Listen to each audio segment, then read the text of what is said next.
appeared before the Congressional Committee to tell what I knew of activities which might lead to an attempt to set up a fascist dictatorship. The potential for the disastrous rise of misplaced power exists and will persist. The very word secrecy is repugnant in a free and open society.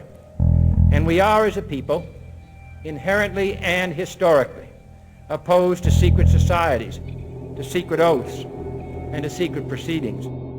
President Bush signed a formal agreement that will end the United States as we know it. And he took the step without approval from either the U.S. Congress or the people of the United States. The secret organizations of the world power elite are no longer secret. It's known as the Bilderberg Group. Could their objective be world domination? I'm Jim Tucker.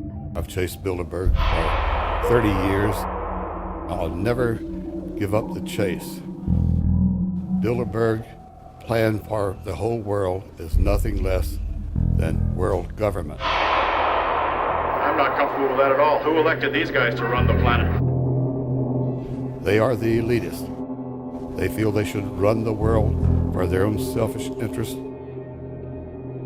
Now we can see a new world coming into view. A world in which there is the very real prospect of a new world order. Bilderberg is making great progress toward a world government, and only an educated, informed public can stop them in their tracks. David Rockefeller admits in his own memoirs that he wants to destroy the United States. Right. He's a traitor.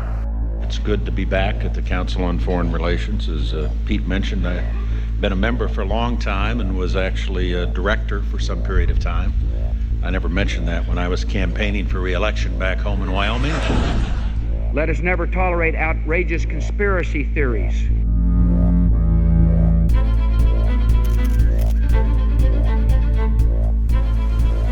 I need you to move off the property, please. Some shots were fired.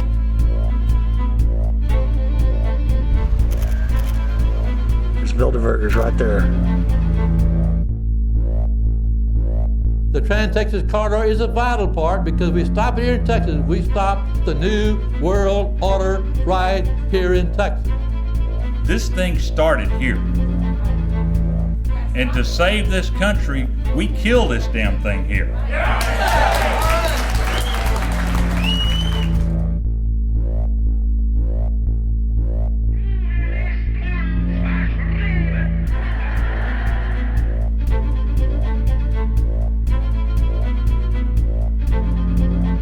There is a chance for the President of the United States to carry out a phrase his father used, and that is a New World Order.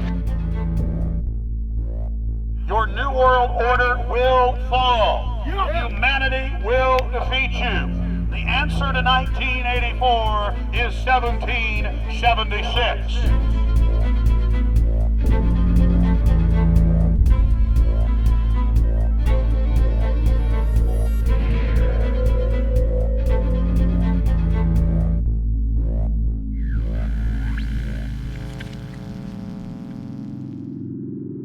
In the near future, Earth is dominated by a powerful world government. Once free nations are slaves to the will of a tiny elite. The dawn of a new dark age is upon mankind. Countries are a thing of the past. Every form of independence is under attack, with the family and even the individual itself nearing extinction. Close to 80% of the Earth's population has been eliminated. The remnants of a once-free humanity are forced to live within highly controlled, compact, prison-like cities. Travel is highly restricted. Superhighways connect the megacities and keep the population from entering into unauthorized zones. No human activity is private. AI supercomputers chronicle and categorize every action. A prison planet dominated by a ruthless gang of control freaks whose power can never be challenged. This is the vision of the global elite, their goal. A program of total dehumanization where the science of tyranny is law. A worldwide control grid designed to ensure the overlord's monopoly of power forever. Our species will be condemned to this nightmare future unless the masses are awakened to the New World Order master plan and mobilized to defeat it. Erected by a secretive group, the Georgia Guidestones are a testament to the elite's plan for a world religion, global laws, with a global court and army to enforce it. And set in stone, it is written that the population never rise above 500 million.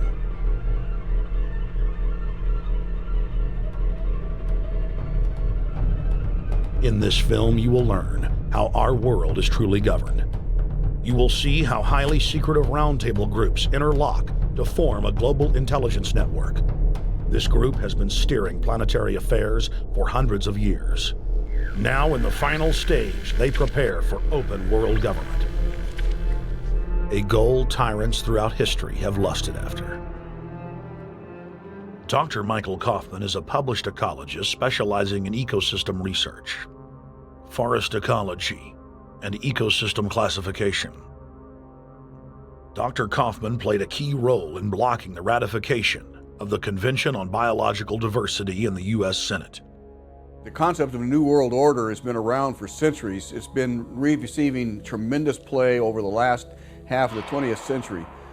George Bush, the first senior president, George Bush, used it a lot in his speeches and really implies that he really wants to see a order in which we have a universal or a global type of governance in which every human being on planet Earth is ultimately responsible to policies that are being formulated at the international level. It is a big idea, a new world order.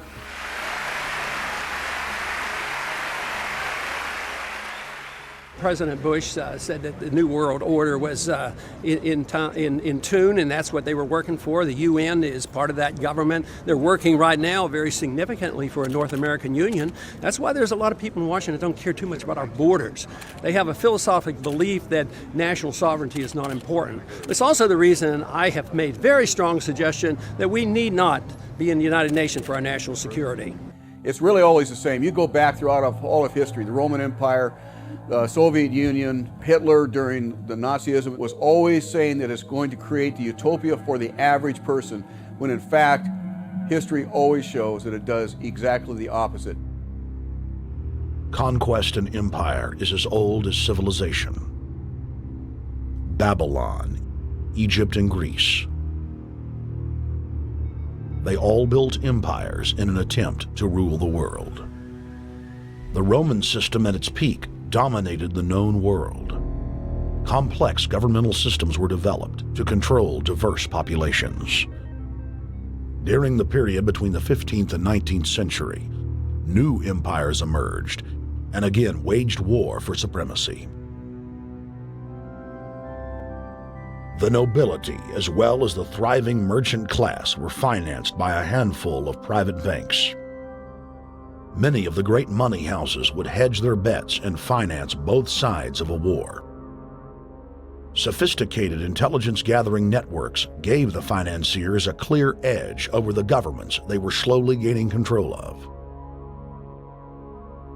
On the 18th of June, 1815, agents of the British arm of the Rothschild family looked on as Emperor Napoleon Bonaparte fought desperately to save his army from the jaws of a British-Prussian pincer attack.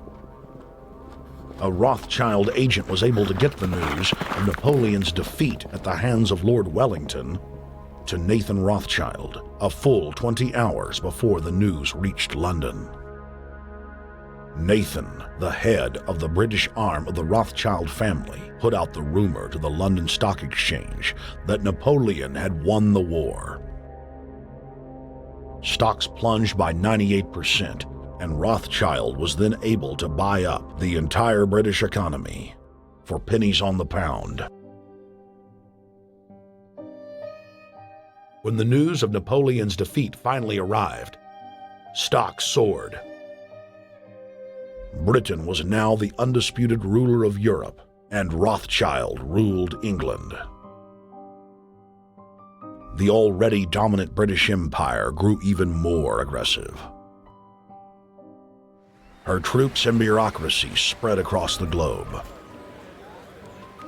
The sun never set on Britannia's holdings. The banking cartel funded, in fact, since about 1800, they have funded both sides of almost every war. And of course, they're getting the interest off of the loans that they've given the various governments and the wars that they have actually helped stimulate and create. By 1900, Germany was a rising force and a leader of the Industrial Revolution. World War I, for instance, there was absolutely no reason to have World War I, except that it was an ideal opportunity for the banking cartel to make a pile of money by funding both sides of that particular war. On June 28, 1914, the heir to the Austrian-Hungarian throne, Archduke Franz Ferdinand, was assassinated while traveling in a motorcade.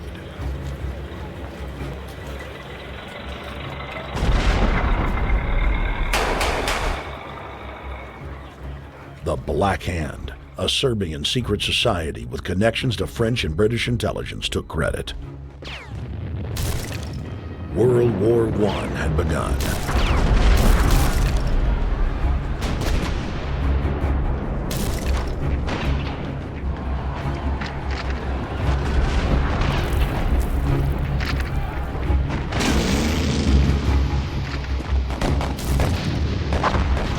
Armaments companies financed by Rothschild-controlled banks in Germany, France, England, and Austria bankrolled all the factions.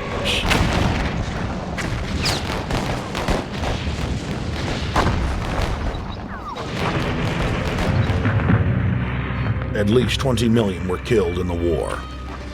It was a conflict so terrible the people vowed to never fight again. They dubbed it the war to end all wars. Question is, why did they want war? Well, first of all, is money and power.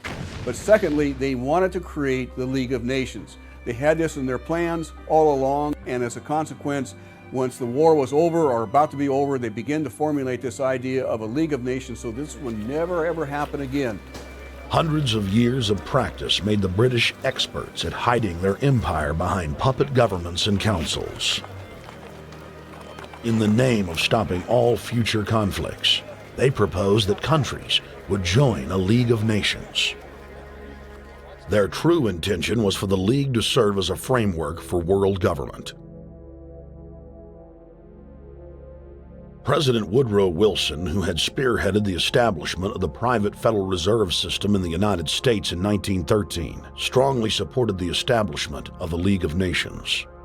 Woodrow Wilson was a very naive president. He was basically a college professor that was grafted into this whole system. The League convened in Paris in 1919, but many nations recognized it as a threat to their sovereignty and refused to join. Frustrated by the U.S. Congress blocking the League of Nations, British intelligence, with the help of the Rockefeller family, set up the Council on Foreign Relations in New York City in 1921. The council recruited the best and brightest of American life to support the growth of the Anglo-American Empire. The CFR's stated mission is to abolish all nation-states in favor of an all-powerful world government administered by a tiny elite. By 1930, the promoters of world government had split into two interlocking camps: the Fabian socialists centered in London, and the fascists based in Italy and Germany. National Socialism will use its own revolution for establishing a new world order. Adolf Hitler. Supporters of the fascists in the United States and England believed that the military should be used to quickly transform the world into a new world order, while the more sophisticated practitioners of globalism stated that incrementalism was the sure path to world domination. Congressional Medal of Honor winner Major General Smedley Butler went public in 1934, exposing an attempt by the robber barons to launch a military overthrow of the United States. The war hero testified to the McCormick-Dickstein Committee in Congress that some of the most powerful men in America had tried to recruit him to lead a military coup so they could set up National Socialism in the United States.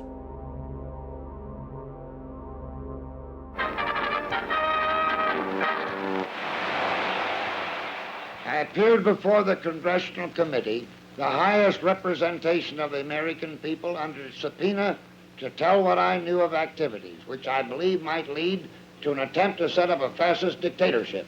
I was supposed to lead an organization of 500,000 men, which would be able to take over the functions of government. The fascist had also made deep inroads in England. Edward VIII, King of England, was forced to abdicate the throne because of his public support for Hitler. Was es sich dabei nicht nur um das negative Problem der Bekämpfung dieser Lehre und ihrer Organisation handelt, sondern um die Durchführung der positiven Aufgabe der Gewinnung des deutschen Arbeiters für den nationalen Staat.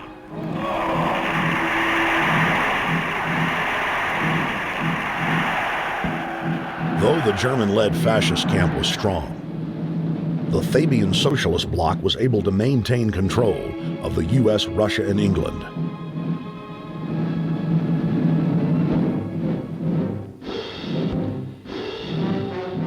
In the build-up to World War II, and during the conflict, the bankers again financed both sides, just as they had done with Napoleon.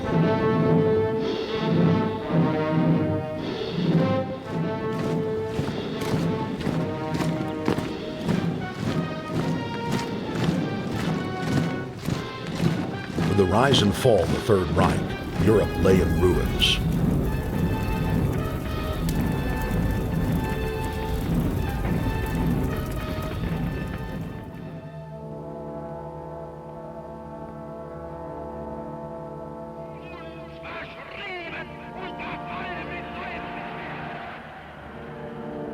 Once again, the elite claimed that only global governance could save humanity from certain destruction.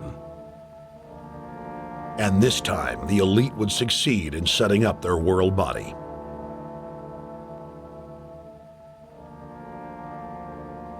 In April of 1945, at the Presidio Naval Base in San Francisco, the United Nations was founded by the victors of World War II.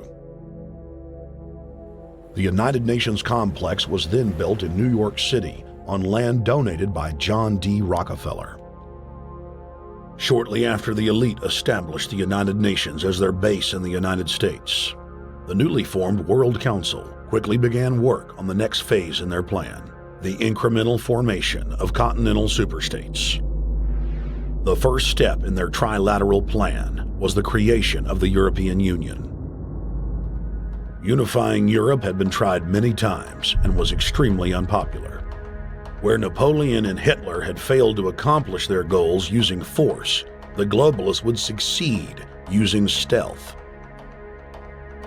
The British spearheaded the formation of the Council of Europe on May 5, 1949. The Treaty of London claimed to only establish trade ties between European nations, like NAFTA or GATT in North America.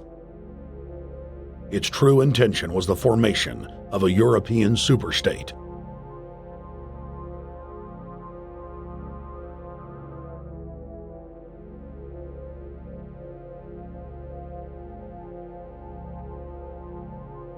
In 1954, the elite of the planet met in secret at the Bilderberg Hotel in Oosterbeek, Holland. The Bilderberg Group would later admit that their mission was the formation of the EU. Once the EU was established, under the guise of trade deals, a North American Union and Asian Union would be formed. The three interlocking superstates formed the core of the global government, while the United Nations would serve as a world regulatory and enforcement body over the Third World subregions. The Bilderberg Group consists of the heads of all of the managing roundtable groups that steer individual countries. Picture the elite power structure of the world as a giant pyramid, with only the elite of the elite at the tip top of the capstone. The group has been so secretive that until the mid-1980s, the controlled corporate media denied its existence. Into the late 1990s, coverage only consisted of rare one-line mentions.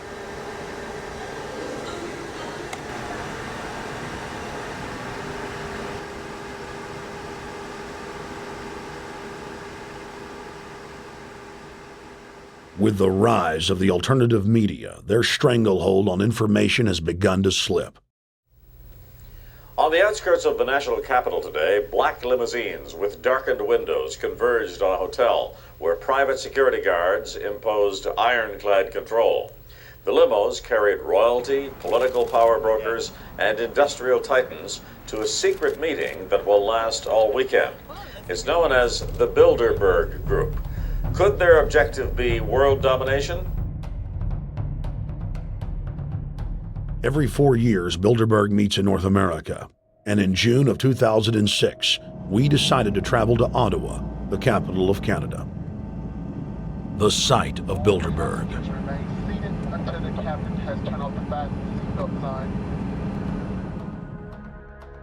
In Bilderberg's long history, many reporters attempting to cover the group have been harassed, detained, and even jailed. I jokingly reassured my cameramen that the horror stories we'd read about were probably exaggerated. I was wrong. We know reporters get detained at airports, people aren't let in. We know people get sent to the jailhouse for 3 or 4 hours. It happens every time. Well, it happened to Alex Jones this time. They admitted Bilderberg that they've had pressure put on them by the government to heighten security, and that's why all this happened. Yes, I was told that by 2 separate people. They scoured our records for hours yesterday and hours today, trying to find something on us, and of course there was nothing. It was just scary. I mean, I've been all over the world, and I've never seen anything like this. It was like hours of humiliation. And they said, "What are you here for?" And I said, "Well, I'm here to, cover the media, covering a political event. I hope to talk to some members of Parliament." I was answering all the questions. It was clear I wasn't a threat. It was clear I didn't have any criminal record. It was clear I was pressed. It was clear I was coming to interview people. They were going to deny me. They told me earlier that I was probably going to be denied, and then you guys showed up, and everything changed. So what's your plan now? My plan is to go out and try to interview Jim Tucker, to try to go down to the Bilderberg Group and maybe catch some of them still arriving, and try to still make a documentary.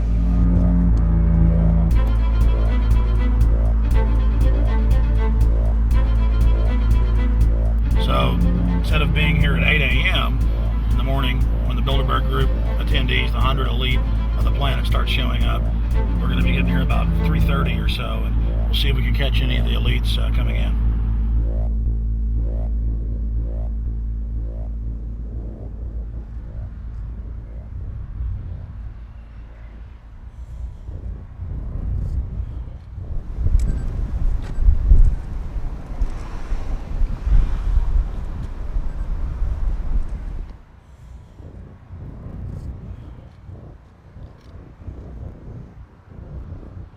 What do you think's on the agenda for this edition of the Bilderberg Society's annual meeting? They're debating the attack on Iran. They're talking about how to take out Hugo Chavez. They're talking about how to get their American Union in that destroys Canadian, U.S., and Mexican sovereignty. So we're talking about the death of Canada is what's happening in there right now. The death of your sovereignty is happening in there right now. CNN has even reported that these individuals have put out the policy reports through the Council on Foreign Relations that writes their scholarly white papers to end the United States, to end Canada, and to end Mexico. About 10 have come in. They've been coming in slowly in typically big black cars with what appears to be bulletproof glass, and we've got a few pictures of some of the people. We're being kept well back from the building by an awful lot of security people, but there'll be more security as this thing develops. Again, just a reminder to stay off the property, okay? I am. This is the line. We checked with the city. Thank you. How you doing? Yeah. Okay. First Boston. The ex-president of Ireland? Maybe? Okay. Danny will know. I came here from upstate New York. I booked a room way in advance. When I checked in at 10 o'clock at night, they told me I had to be out at 8:30 in the morning. And so, of course, I complied to what they wanted. I wasn't happy about it because I had been tired. I drove quite a long way. Then I went down to have something to eat, and I just saw a bunch of security here, and I was wondering what was going on, and I asked questions, and they said they were having a wedding or they were having some sort of reception. So I decided to ask a couple more questions because I thought it was kind of weird. And then I saw them from my hotel window. They were in the back with flashlights looking at the trees, looking up through the trees, and they were also in front of the hotel combing. It looked like combing the hotel. So I kind of was wondering what was going on, and I left. I got up this morning, I checked out, and then the fellow that I spoke with, the last fellow I spoke with, said, well, you'll know all about it in the newspaper. Well, I didn't have to wait because there was a group of people out here telling me everything that was going on. They're not fooling anybody any longer when you've got this many cops, and detaining Alex Jones at the border.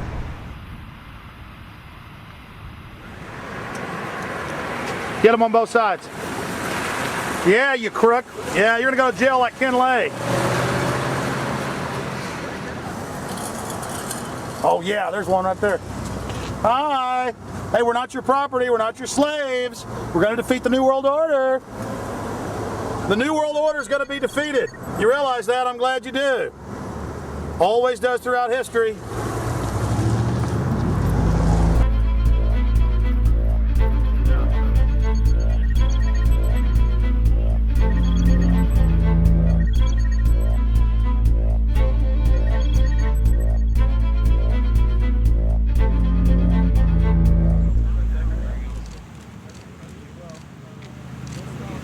The boss.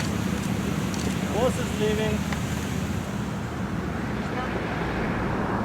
Etienne Davignon is the honorary chairman of the Bilderberg Group, as well as the head of its steering committee. The committee he heads selects and invites each year's attendees. In the last decade, the list of attendees has been leaked to reporters by moles on the inside. Veteran newspaper reporter Jim Tucker has been covering the Bilderberg meetings for over 30 years and has physically attended more than 20. We traveled back to our hotel to see if Jim Tucker received the 2006 list. First heard about Bilderberg in 1975, and I said, I don't believe it. That's not possible. Who in hell's Bilderberg? I spent 20 happy years with metropolitan newspapers.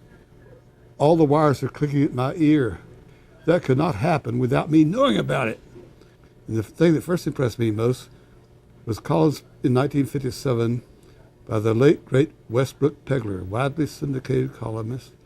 He wrote 2 lengthy columns about how approximately 100 leaders of international finance, heads of state, high public officials were meeting behind armed guards and closed doors on Jekyll Island, sealed off. What are these powerful internationalists doing?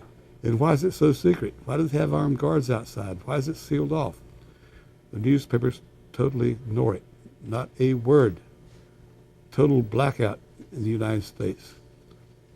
Since then, I've never stopped pursuing Bilderberg or the whole international gangster organization led by Rockefellers and Rothschilds as they manipulate the world for their own selfish interest.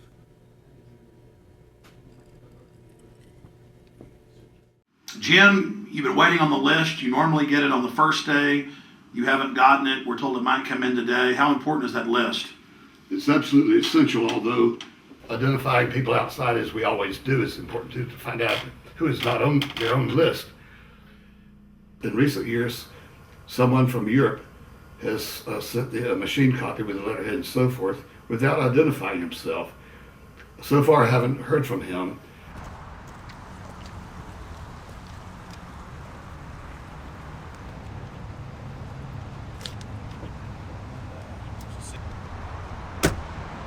Well, Bilderberg assumed that name in 1954 at their first meeting as Bilderberg at the Bilderberg Hotel.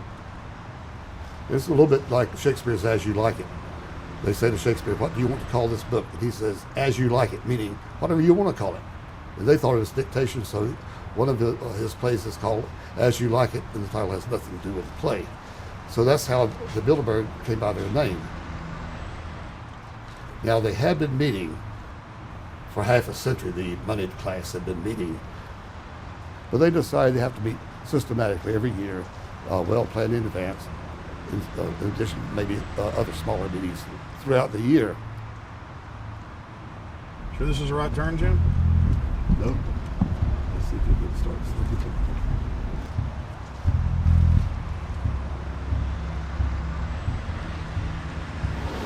This is the global government. They are setting the world agenda. Inside right now, they're deciding on whether or not there will be a war with Iran. They're deciding whether or not taxes will increase, whether oil prices will be suppressed or increased. There's much more on the agenda that we'll be finding out in the fullness of time. But those are 3 items that are heavy on their list this year.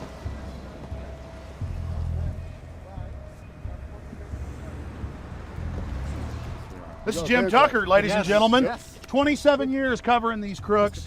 Tucker, pleasure to meet The you. media said he was crazy, it didn't exist. Now we forced him. 120 of the world's most powerful men, heads of state from Europe, high officials of the United States government, Treasury, White House, state, defense. They're setting the world agenda now. The reason they want secrecy is because they're doing evil. Evil is done under the cover of darkness. Good works are done in the sunshine.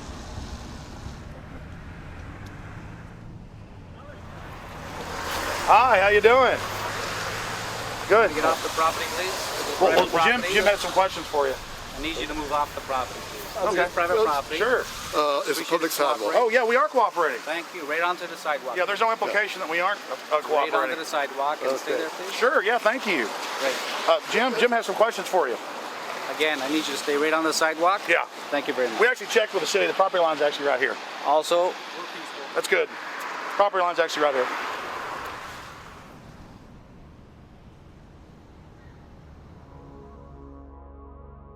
We are on the verge of a global transformation. All we need is the right major crisis, and the nations will accept the New World Order. David Rockefeller. We saw David Rockefeller and the Corn Black at the beyond the hotel, and they had no bodyguards. One of my friends shouted, "Hey, Rockefeller!" and he turned back and he was afraid. My name's Rene. I'm from Manitoba. Drove about 26 hours to get here, just to show that I'm against the Bilderbergers, just to fight for my freedoms, fight for my rights, make sure that my children can grow up in a free country. My name is Daniel Estrelin, and I've been doing this for the last 15 years. I'm from Canada. I'm very proud of my country because, as you can see, there are a lot of people covering the Bilderberg conference. Last year, it took me 14 and a half hours to get to Munich. I was pulled off the plane in Milan. I was pulled off the plane in Munich. They interrogated me 4 hours in both places. I was able to call a friend, a journalist in Rome, as a result of his presence and others. Calling the foreign ministry department in Italy, they backed off and they let me go. They basically told me that they're keeping an eye on me 24 hours of the day. The little hotel where we were staying at, Jim and I, out of the 20 rooms, 6 were occupied, 3 by the CIA and 3 by the German Secret Service. That's how serious these people are, and that's how afraid they are of actually what we may be able to reveal and what we actually do reveal publicly about the Bilderberger intents. Daniel Estrelin has covered the Bilderberg meetings in Europe and North America for more than 15 years. His book, Club Bilderberg, has been translated into more than 20 languages and is a global bestseller. Estrelin has photographed many past Bilderberg meetings. Rockefeller frontman Henry Kissinger is always a key participant. Here you see the president of the CFR, Richard N. Haas, followed by Vice Chairman of Rothschild Europe, Franco Barnaby, who is speaking with Henry Kravitz. And behind them is Richard Holbrooke, former U.S. Ambassador to the United Nations. The head of Daimler Chrysler, Jürgen Erich Schrimp, arrives by helicopter. Here, the owner of the Washington Post, Donald Graham, escorts Indra Nooyi, the head of PepsiCo. Queen Beatrix of the Netherlands, whose father, Prince Bernhard, founded Bilderberg, is a leading figure in the group. Of course, globalist kingpin David Rockefeller, seen here with his bodyguard, James Ford, always attends. The then newly appointed World Bank chief Paul Wolfowitz is photographed at Bilderberg 2005. It has been reported that Wolfowitz had attended previous meetings while still the Deputy Secretary of Defense, a violation of the Logan Act. Under the Logan Act, it is a felony offense for any member of the federal or state government to meet with members of a foreign government without the express authority and authorization of the President or Congress. Put simply, it is illegal for members of the government to meet secretly behind closed doors with foreign power brokers due to the problems of corruption and espionage that it breeds. For this reason, many prominent politicians attend, but their names do not appear on the official list. Despite the Logan Act, the governor of New York's name, George Pataki, does appear on the list, and we were able to catch the governor on tape walking with David Rockefeller at Brook Street. Multiple staff members inside Brook Street reported to us that Hillary Clinton attended for half a day. Several armored limos with diplomatic plates did arrive with police escorts and offloaded their passengers in the underground parking garage out of the sight of the press. Former World Bank President James Wolfenson sardonically stared at our cameras. They're upset about the fact that they're being exposed.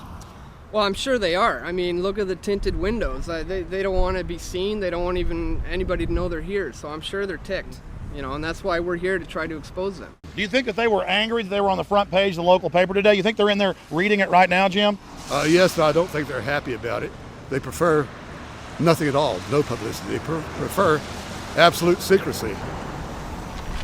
Yeah, you better look away. We're not your slaves. You don't own me.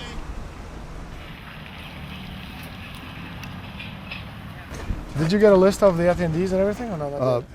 No, I've asked for one under a slight variation of my name, and I don't know if I'll get it or not.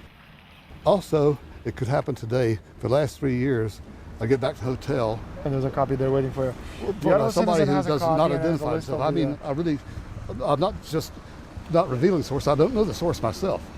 But the facts, because they want the Bilderberg letterhead on it, and makes a nice memento. Perfect. Alex. Yeah. That's Chalabi, eh? You think Chalabi? No, I don't think. I know. It looked like Chalabi, and it was a fat guy. Yeah. That was Ahmed Chalabi? Yeah. Oh my God, then they're really going to attack Iran. Because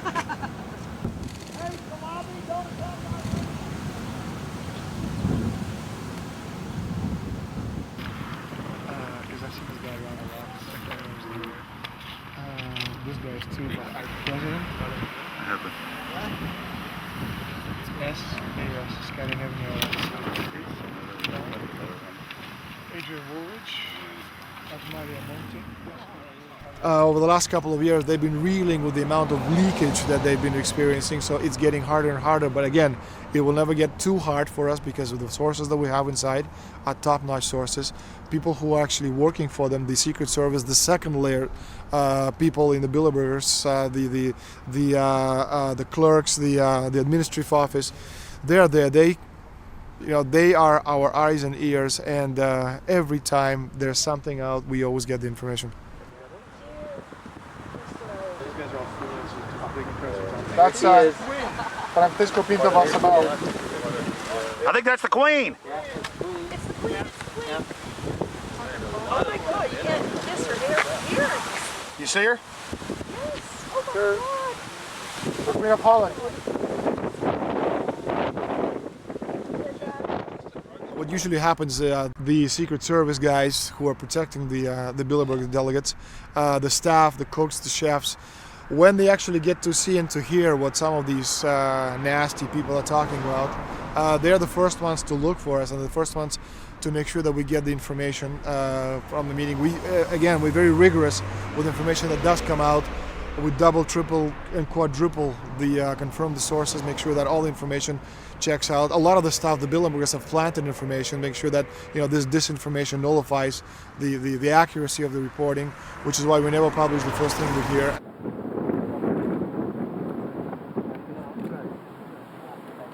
Oh. Say that I'm the guy saying you're the rest. That looks like Rockefeller. The decisions that these people take, again, they're not only decisions affect business community, they affect politics, business, environment, across the entire spectrum. And these decisions are made and taken by a very elite group of people behind closed doors this year at the Brook Street Hotel. We are not privy to these decisions. We're not allowed to know what they're talking about, but we'll definitely feel the consequences of these decisions over the next 12 months when events which apparently by accident seem to happen, in fact, have been planned right here this year at Brook Street Hotel between 8th and 11th of June. What does it do when you get 120 of the most powerful people in the world getting together to have meetings with government officials? I mean, that's amazing. Well, it is what I mean is that they're planning the corporate agenda. They're not planning the democratic human journey agenda, in my opinion. Mussolini had a definition, is when the interests of the corporation take completely over from all other interests, and that's fascism. He said it should probably be called corporatism. Well, call it corporatism, call it fascism, call it neo-lib, neocon. There's a whole variety of political words, depending on which side of the stripe you come from, to start with, which describes the thing. But what they are describing is the complete end of democracy, the end of what matters to people, the end of what happens to the human journey. And for that reason, I think this is revolting. Ladies and gentlemen, we're here in Canada today to stand up against the Bilderberg Group that is attempting to get rid of the sovereignty of the United States. The truth of your world government has now been exposed. We know you are ruthless. We know you are evil. To David Rockefeller, to the Rothschild representatives here, to the Queen of the Netherlands, to all of you, we tell you, you are not our queens. You are not our kings. You are not our gods. We do not belong to you. We are not your slaves. We stand as free humans, have stood since the beginning of time against the strong men, against the thugs, against the bullies. We will defeat your world government. We will defeat world taxation. We will defeat your control grid. God is on our side. I stand before the creator of the universe, and I ask the creator of the universe, as our founding fathers did in 1776, to lead, guide, and direct us, and to give us the power and the foresight and the understanding and the will to stand against your entire agenda, including your final plan of world population reduction of 80% that Henry Kissinger penned in 1973. Why do you put mercury in the vaccines, sodium fluoride in the water? Why? Why do you put cancer viruses in the vaccines? Why have you used depleted uranium now in 4 separate nations? You're arrogant. You have the sickness that elites have had throughout history in their literal and, in some cases, figurative ivory towers. You believe that you're invincible. You will and you are failing now. Your New World Order will fall. Humanity will defeat you. The answer to 1984 is 1776.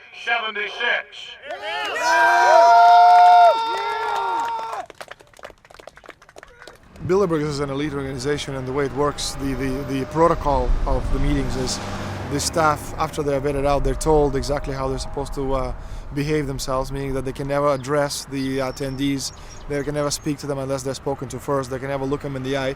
They have to approach them from the right side, the people who are right-handed, and from the left side, the people who are left-handed. They can never look them straight on. And needless to say, all the information that is being spoken during the conferences is under no circumstances allowed to come out. That's what they're told. They're threatened with not being able to find another job anywhere in the sector if they reveal any information to the press.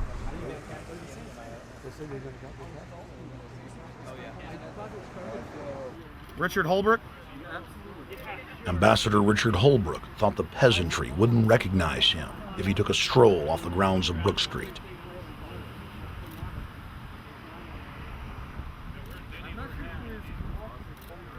Holbrooke cackled when I told him that we were not his slaves. Holbrooke, we're not your slaves, Holbrooke. We're not your slaves.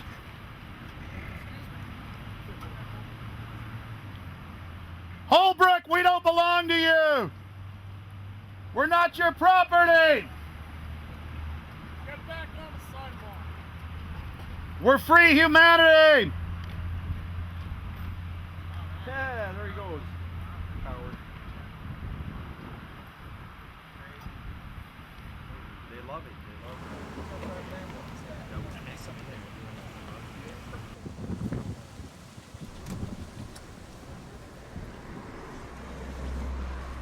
Okay, we're going to be going around the back here, guys.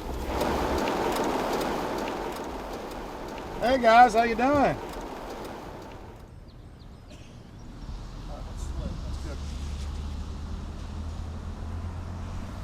There are several rings of security service. The American delegation at every Bilderberg meeting is usually protected by the CIA and a special division of the US Army. The British delegation is protected by the MI6. Israelis usually are protected by the Mossad. The Ottawa police, in this case, working for the security, they have very little, actually they don't have any information at all on what the meeting is about. They didn't know who the Bilderbergs are. Then there's an elite private firm protecting the perimeter, doing all the dirty work, such as shooing all the photographers and bothering the protesters. But you know, that's like piddly stuff. All the heavy stuff is done by the security service, such as the CIA, MI6. Some years ago, my legs were a little bit stronger than they are now, and I'd crept over a fence under cover of darkness and approached. The cops started yelling and pointing at me, so I ran with speed I didn't know I still had, and some shots were fired, but they were far above my head. I mean, they were intimidating, but they were not really trying to kill me. Not when sharpshooters are fired far above, 20 feet above your head. Bilderberg was founded by David Rockefeller and the Rothschilds of Britain and Europe. They're still the main powers. Baron Evelyn D. Rothschild, a male, attended for many years. Rothschild is still represented. You'll see them on the list of participants. Somebody representing the Rothschild group. They are the main powers behind Bilderberg. The Dutch World Shell is part of the Queen's fortune. Of course, the Rockefellers have always had heavy oil interests. That was the original source of their old money from the old man. Jim just got the official Bilderberg letterhead list from his mole inside the Bilderberg group. Let's go look at it. Wall Street Journal.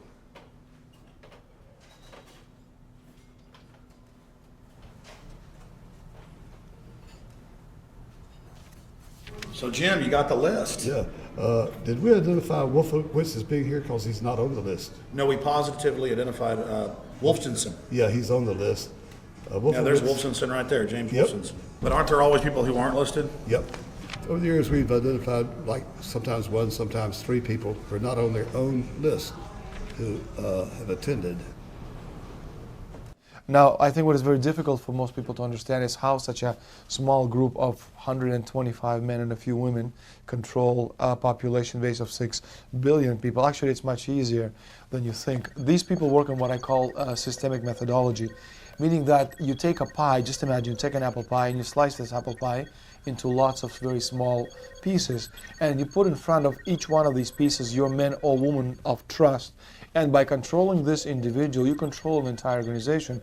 For example, if you take Paul Wolfowitz, who runs the World Bank, through him you can control the entire organization. You don't need to control what the dishwasher or the toilet cleaner thinks or does or believes in. You just need to control what he does and what he believes in, and what he does will permeate the entire organization. And that's how you control, with very, very small power base, an entire global population of 6 billion people. Bilderberg is making great progress toward a world government. They have created a superstate in Europe called the European Union. They're intent on creating a Western Hemisphere Union called the American Union. NAFTA is to be expanded into every country in this hemisphere. As NAFTA expands, it will take on the role of the American Union. And only an educated, informed public can stop them in their tracks.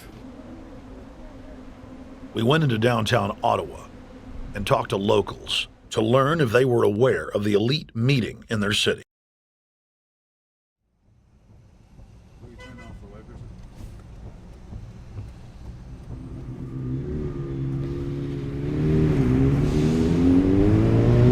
Hey guys, attention just for a second. I just need to tell you that a group just met here in Canada and they're trying to get rid of your sovereignty, merging you with the U.S. and Mexico. See, it's not funny, I'm serious. And your news isn't going to tell you about this. This is deadly serious, so I'm just letting you know and I'm telling you about it. As they say, they are the guys that run the world. They make the decisions for and we just carry it out. Sir, did you hear about the Bilderberg Group meeting here in town, the 120 most elite people in the world? No. Hey, did you know that the elite's meeting here in town right now? Have you heard about it? 120 crime bosses?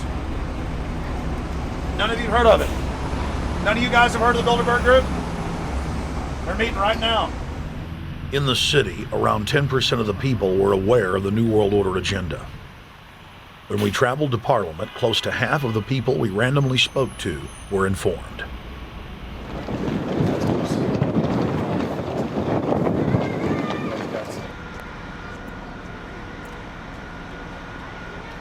Ma'am, what did you say about the American Union? It's going to end up happening.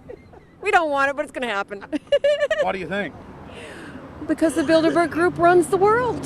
You have the Trilateral Commission that's also part of the Bilderberg, which is the United States, Europe, and Asia. But most of this is public knowledge. Nobody wants to believe that there are conspiracies, that world leaders are already elected before they're voted on. So here we know that Bernard Lord is part of the outer circle. I was surprised to read that Harper addressed the group in 2003 because my understanding was nobody gets into politics without becoming part of the Bilderberg Group. And then you find out afterwards that that is the case, that they have... Well, Bill Clinton went there in 91, George Bush Sr. back in like 85. And Blair, same thing. Who we think that we're electing as leaders have already been pre-picked for us. Whether it's liberal or a conservative, they're already part of the group. They own all the horses in the race. They own the horses, and I understand that, for example, in the United States, it's a one-party system with two factions, though you think it's two different parties. Oh, it is, yeah. So it's like Bill Clinton constantly vacations with the Bushes, and they call him their son, and they actually staged all that in '92, and all that's come out. It's just all staged. They're not going to let trillions of dollars slip through their hands. The good news is people are waking up, though. When you read human history, when you study it, all you see is elites trying to dominate, subterfuge, Machiavellian backstabbing, and somehow in the last 50 years they convinced Westerners that the government's fine, can do no wrong, trust them. How did this happen? It's easy to lead sheep. I mean, people just follow. They don't want to believe these things will happen. No way. We'll just follow along with the norm. That's all. It's just makes it easier for everyone. What's your view on losing Canada's sovereignty? I like this country to stay as it is, and I love the United States to be there. Back in Austin, the capital of Texas, the public was frighteningly unaware of the nation's peril.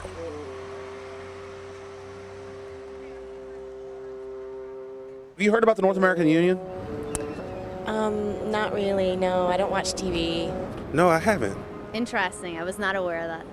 I don't know exactly what you mean, so. I don't think there's going to be a merger of the three nations. No, I have not. No.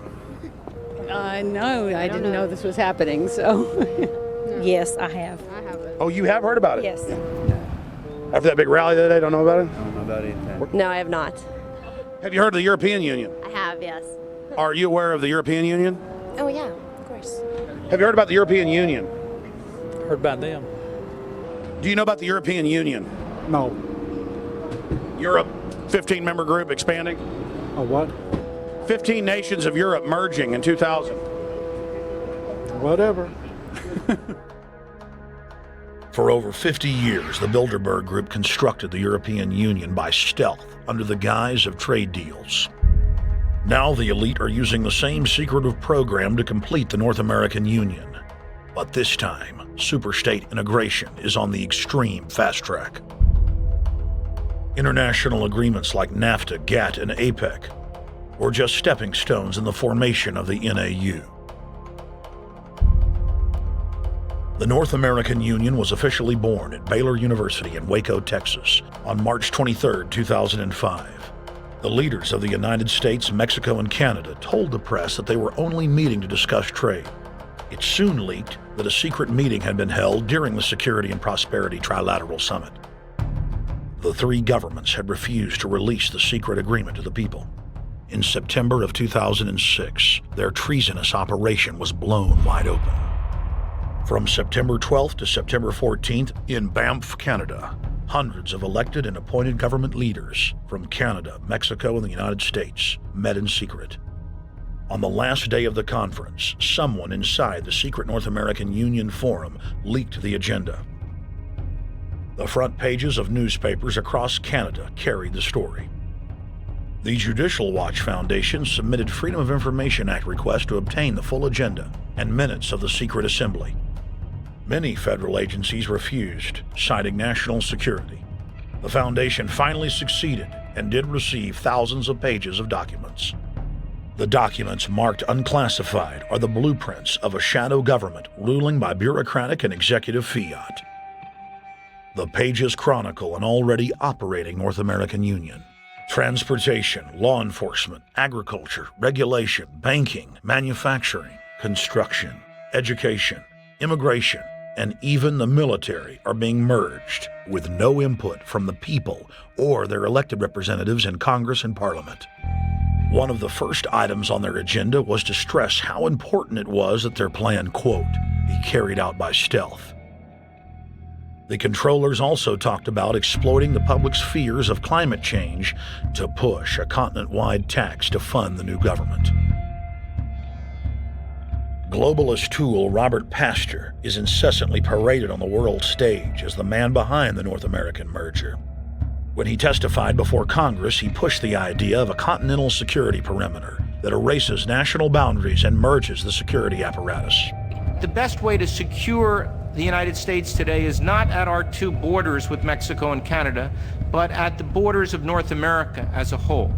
In fact, the North American Command, based in Colorado Springs, Colorado, was clearly running the meeting in Canada.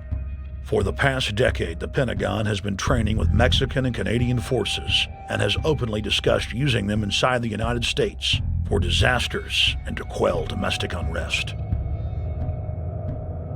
There are already over 100,000 non-U.S. citizens serving in the U.S. Armed Forces. The Pentagon is now expanding its recruiting centers in Mexico, the Philippines, and Eastern Europe. Big city police departments nationwide are lobbying to change laws so they can recruit non-citizens to join the police force. What we are witnessing is a Red Dawn scenario in slow motion. Tyrants throughout history have brought in foreigners to oppress their domestic populations.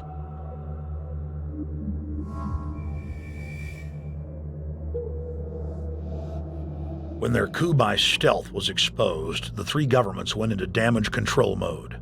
The Security and Prosperity Partnership quickly staged a show summit that was held in Ottawa, Canada in February of 2007. It is the only way that we can achieve security and prosperity for our people is through this cooperation. We actually occupy one physical space, the North America. We've also had a chance as foreign ministers to talk about how we cooperate in the region and indeed in the world.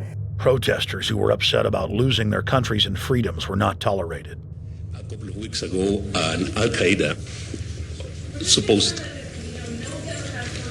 whatsoever. The Security and Prosperity Partnership has been signed without any sort of parliamentary debate. Globalist publications have been open with their frustration that the population has not bought their latest PR stunt. As integration inside the European and American unions accelerates, the superstates themselves are being merged.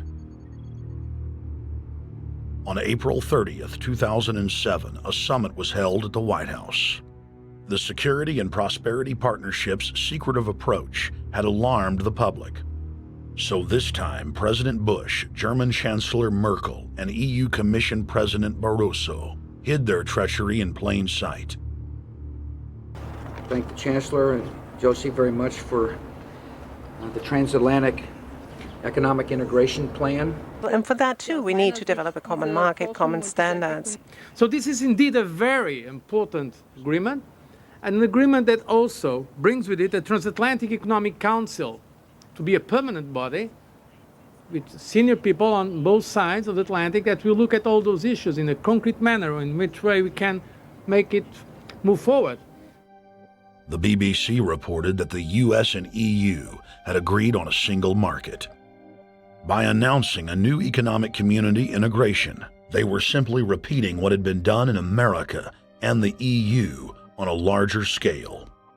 The accord states that the two blocs will aggressively push regulatory convergence in more than 35 areas, from financial services, intellectual property, military, education, mergers and acquisitions. They also agreed to jointly push a global carbon tax. We recognize that we have a problem with greenhouse gases. We agree there is a global threat, it's a serious threat. We agree there is the need to establish a limit to greenhouse gases. We need to discuss the possible pricing of CO2. How can we translate this into a market economic compatible scheme? We have agreed to establish a high-level group, a forum. This EU-US result is translated into the G8, debated together with the outreach countries, China, South Africa, Brazil, among others, and India. A global solution to a global problem. If Bilderberg succeeds, America falls. All the victimized countries lose their sovereignty. Bilderberg is not a person, it's not an idea, it's an ideal, a very powerful group of people working together and from the positions of ultimate and absolute power, destroying every constitution on earth, no matter how powerful the constitution of the nation is. That's what these people do. The African Union arose out of the African Economic Community, set up in the early 1980s. The African Union is financed by a consortium of international bodies, governments, and corporations. The African Union Army serves as an enforcement arm for the New World Order's exploitation of Africa. In Asia, APEC and ASEAN have announced plans to form the Asian Union, consisting of Asian and Pacific nations, having more than 3 billion people within its borders. APEC will become the Asian Pacific Union, and the world is to be divided into 3 great regions for the administrative convenience of the world government in which the UN is to evolve. As the unions form individually, they are simultaneously merged to form the first planetary government. They're trying to destroy every nation on earth which is trying to promote progress, because these people basically they are landowners. They don't need progress because they control the land. If you take the most powerful man in London, the people who belong to the Council and the Committee of 300, who belong to the Bilderbergers, the British royalty, the Guelphs, the black nobility of Venice and Genoa, these people they're landowners. The New World Order is the Old World Order. I mean, it's just the names have changed, the appearances have changed, but the concept hasn't changed. The idea is still to bring the men back, kicking and screaming back to the Middle Ages, post-industrial age world order. One of the things that is very shocking to most Americans is the fact that the United Nations Global Biodiversity Assessment, which came out in 1995, clearly shows that in order to protect planet Earth, we have to go back to a feudal system. They actually said that in the document. To craft a modern feudal society, the globalists are implementing a standardized North American Union ID card to track, trace, and control their serfs as they travel throughout the 3 regions of the NAU. Building on the massive displacement of humanity caused by globalization, the New World Order is rapidly constructing the physical infrastructure of the North American Union, the NAFTA Superhighway Control Grid. I'm Arthur Peterson, Colonel retired in the Army.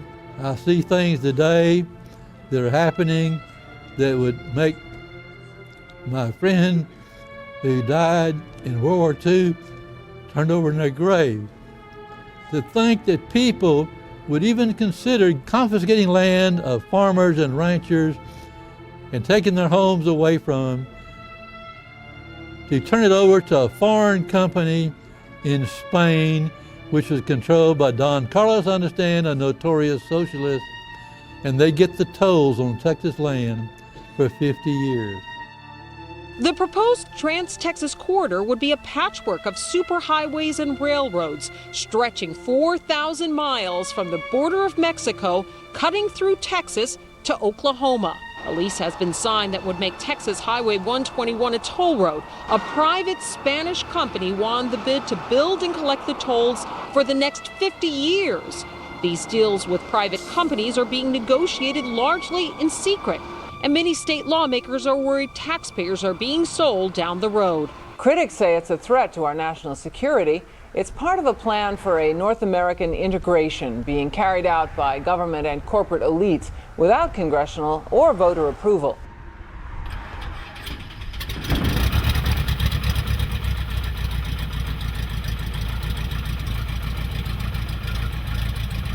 We took to the air over central Texas to get a bird's eye view of the Trans-Texas Corridor, which is under construction and will form the heart of the Trans-NAFTA superhighway system.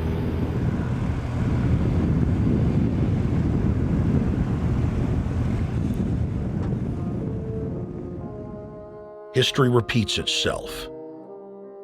2,000 years ago, all roads led to Rome.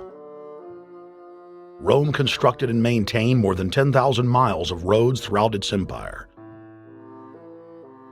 The roads were used to project Roman military power, to control commerce, and to bind the nations and peoples they ruled. Rome also demanded tribute. Roman subjects from Albion to Judea were forced to pay a tax to use the roads. The Romans would then use the tax to dominate their subjects. Today's superhighways are a powerful tool in the globalist arsenal. They are instrumental in tearing down national borders and merging nation-states into larger confederations. Foreign governments and corporations are predatorily seizing infrastructure across North America, but nowhere has their attack been greater than in Texas. Texas is the front line. Over 8,000 miles of existing roads and land are being handed over to government-backed foreign companies. Foreign companies buy the legislators, who then turn over complete control to the same foreigners who finance their campaigns. Government power is then illegally transferred to unelected quasi-governmental regional boards that circumvent local governments and the will of the people. The next stage of this world government plan is to have a transportation control, and that is called the NAFTA superhighway, or in Texas called the Trans-Texas Corridor. It confiscates 584,000 acres of land to be transferred into control of a Spanish company which will collect tolls in Texas for the next 50 years, and there's no limit in the amount of tolls that can be collected. More than 80 federal and state highways have been designated as international arteries. The I-35 NAFTA corridor starts deep inside Mexico and travels through the middle of the United States and ends in central Canada. Container ships from Asia dump their cargo on the Pacific side of Mexico. It then travels duty-free by rail to the new Kansas City inland port, now considered sovereign soil of Mexico, in the heart of the United States. Under international agreements, predominantly foreign companies are placing tolls on already existing paid-for roads. Federal, state, and corporate documents show that they will then use the revenue raised to build up the transportation infrastructure of Mexico, not the United States or Canada, so foreign-made products can pour in even faster from Mexico. Revenues raised will also be used to fund the fledgling North American Union and its growing bureaucracy. Bottom line, they're using our own money to enslave us.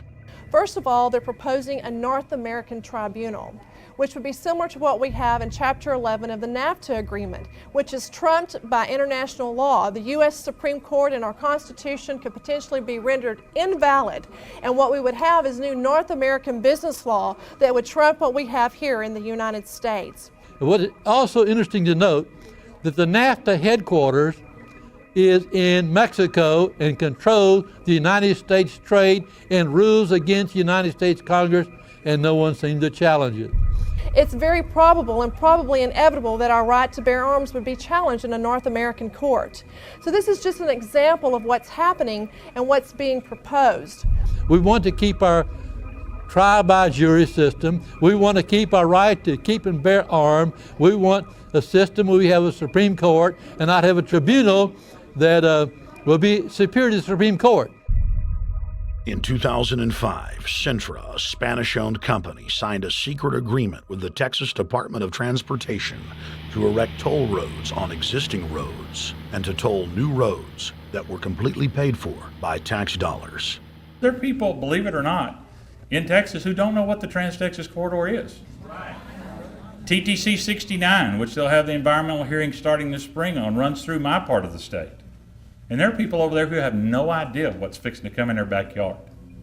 TxDOT, an unelected state agency, claimed that the agreement with the foreign company was even secret from the Texas legislature. When the truth came out, newspapers across the state called for heads to roll politically. Cintra's response was to have its Australian subsidiary make its first U.S. newspaper buy. Every newspaper they bought was along branches of the Trans-Texas Corridor and had been critical of the toll road plan. The cost of 40 or 50 newspapers is nothing compared to the profits that'll be made. Just Phase 1 alone of the state toll road plan is estimated to raise more than $200 billion in just the first 15 years. And Texas is only a small part of the global panorama. A combine of transnational companies is aggressively consolidating public finance infrastructure worldwide, and the same interests are erecting a world government according to their rules. A literal wonderland of corporate corruption, where governments simply act as vacuum cleaners, sucking up the wealth and resources of the middle class and transferring it to offshore bank accounts, leaving behind a cultural and economic wasteland of easily managed slaves. The whole purpose about the North American Free Trade Agreement is not about trade, it's about control. Control of people. CAFTA is even worse. Control of people. It's not about trade, it's subsidized trade with taxpayers' funds. This thing started here. And to save this country, we kill this damn thing here. To stop it here in Texas, we stop the New World Order right here in Texas. Polls consistently show that over 90% of the people are against the NAFTA highway systems and its toll roads. As the people learned of the threat, they got angry and took action. Our ranch is part of the original Spanish land grant, and I would love to not have to give it back to Spain.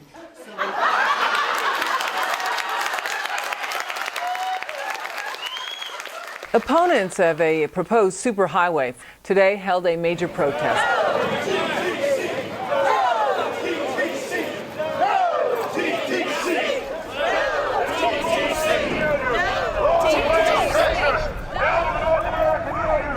A majority of Texas counties have voted to resist the plan for a North American Union and have vowed to block the construction of its infrastructure. Heck, we already know in a law that was passed by a subservient United States Congress, where practically nobody in the entire Congress stood up and said no, they've already passed a law saying all their driver's licenses are going to be chipped. Well, I'm telling you right now, I'm not going to carry in a driver's license that's got a chip in it so Big Brother can watch everywhere I go and see everything I do. No, no, hell no. No, all of it. No, no. We, the people, own this plot of ground. We, the people, own those trees there. We, the people, own our beautiful Texas, and we are not going to let a bunch of crooks and robber barons take our beautiful Texas away from us. Hell no! Hell no! No, no, no!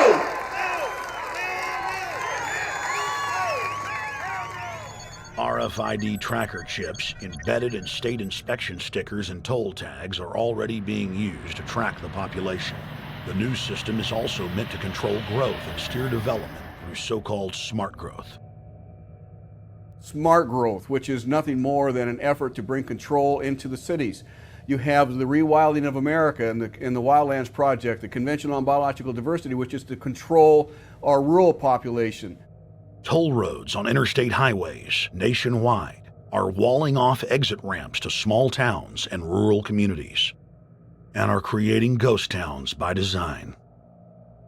This trend is accelerating under the NAFTA highway system and is meant to rewild more than half the country.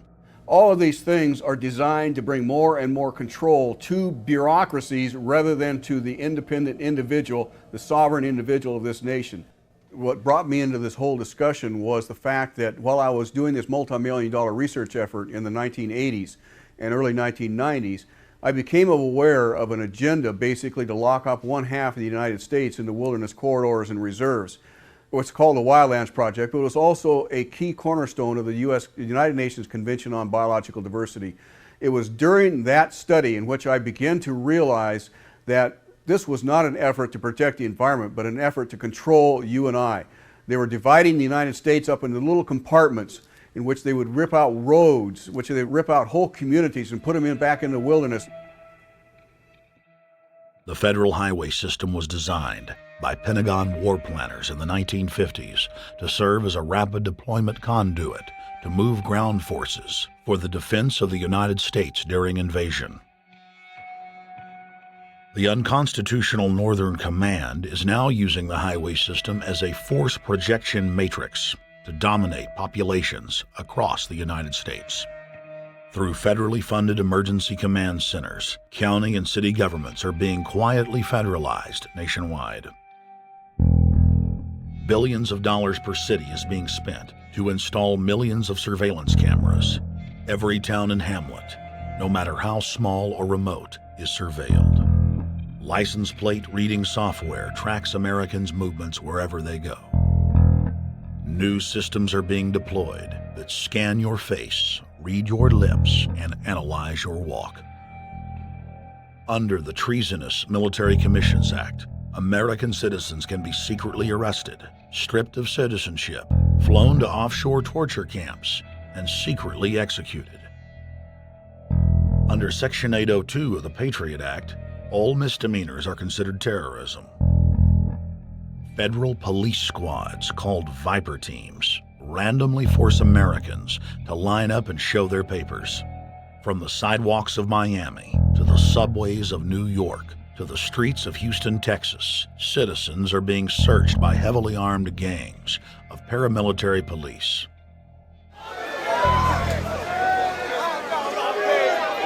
Where's the van? Are we even supposed to be coming in the street? Come on, guys, come in.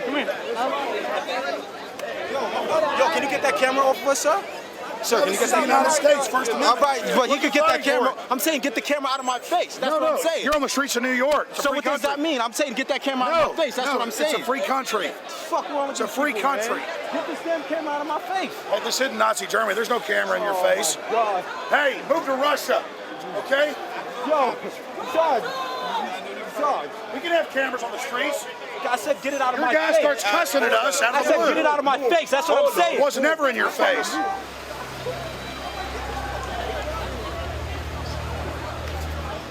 Yo. Long before 9/11, the Pentagon was aggressively violating the federal law that bars the military from policing the American people. Coast to coast, for more than 2 decades, teams of troops would just appear out of nowhere and randomly stop cars and search pedestrians.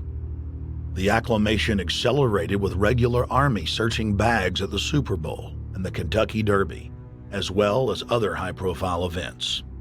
Then President Bush signed a Defense Authorization Act, which radically increased the funding for the already bloated shadow government. In the act, the executive branch formally announced that it was preparing for domestic insurrection and went on to preemptively strip the state governors and legislatures of their powers. The federal government is openly announcing that it is the only authority as it treats the people and the states as enemies. Then on May 9th, 2007, President Bush unlawfully granted himself new powers. and the presidency officially became a fiat dictatorship. In the past, continuity of government has been shared by the legislative, judicial, and executive branches of government. Now, all power resides with the president. For the smallest of reasons, including, in the document's own text, any incident in the world, regardless of location, that affects population, infrastructure, environment, economy, or government functions can trigger, at the president's will, total martial law. It is important to add that the president is merely a puppet of the global crime syndicate and may not use the new powers, but simply pass them on for use by future puppet administrations.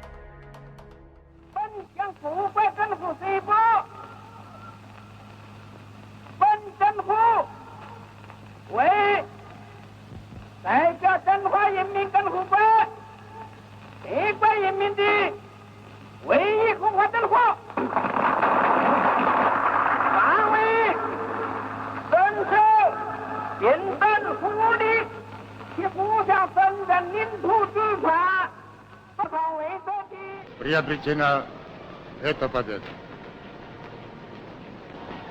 Не забывайте принесенных вами жертв. You must teach people to love their leader. This is the only most important.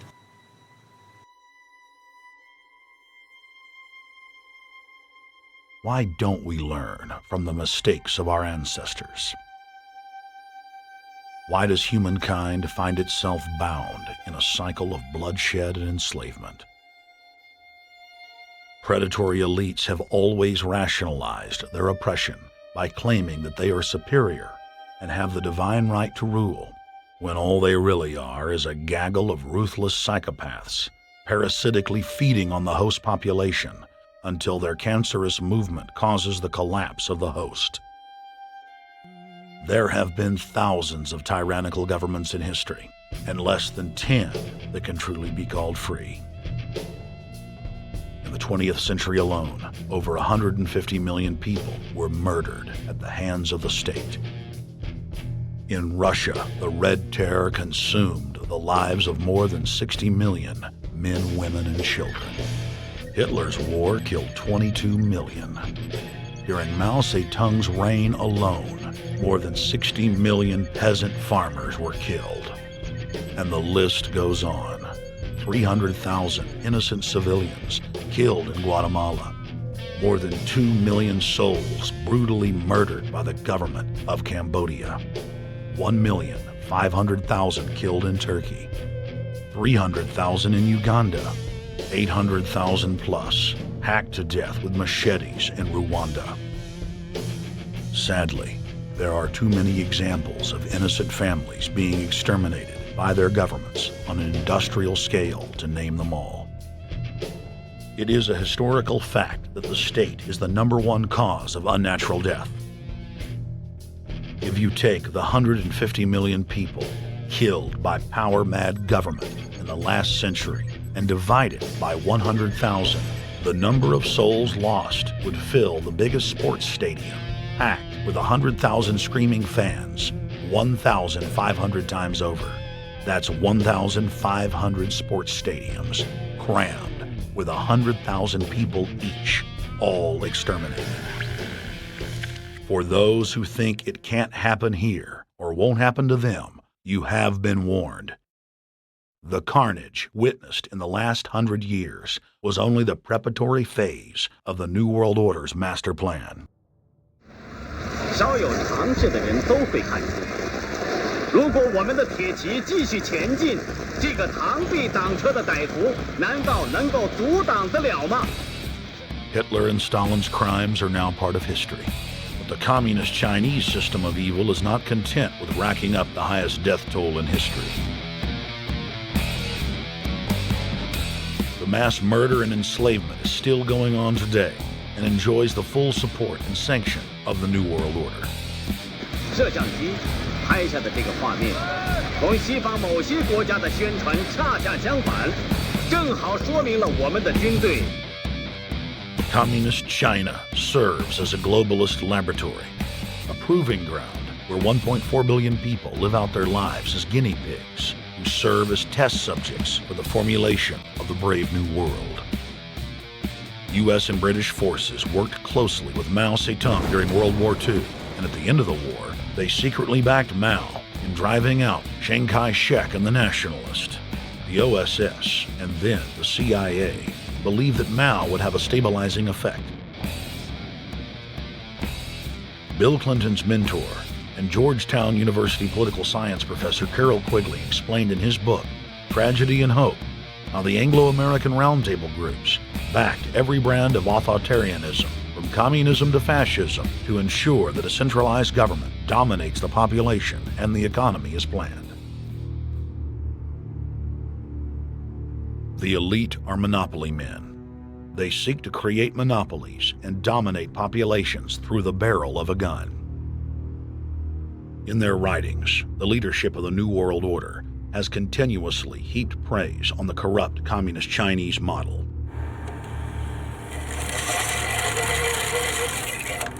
In August of 1973, in an article written by David Rockefeller for the New York Times, Rockefeller openly lauds and endorses Mao Zedong's actions, while celebrating their command and control system.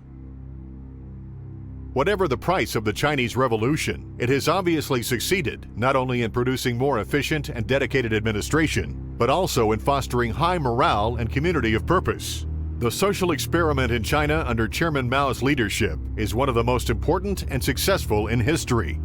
David Rockefeller, New York Times, August 10, 1973. Communist China is the model planned society for the New World Order. China has received more United Nations awards for its policies and form of governance than any other nation. In the eyes of globalist planners, authoritarian China is the future. China adopted the dreaded one-child policy due to lobbying from a consortium of eugenics organizations, which includes Planned Parenthood and the United Nations. Couples that have more than one child face heavy fines and imprisonment. The practice of forced abortion in China, coupled with the cultural desire to have a male child, has plunged China into a deepening crisis where there are 30 million more men than women. The Chinese police state ruthlessly crushes all forms of dissent. Underground churches, Falun Gong practitioners, striking factory workers are all sent to forced labor camps. Their blood and tissue types are cataloged in preparation for organ harvesting. The Chinese government then sells the prisoners' organs to the highest bidder on the world market. If a wealthy patient chooses to fly into China, the prisoner is killed and the organs are implanted.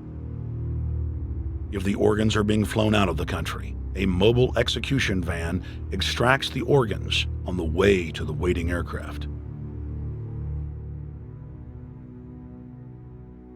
The social engineers of China aggressively euthanize the elderly and disabled. China is merely following the globalist blueprint for the world. The same system of total dehumanization is quietly being phased in worldwide.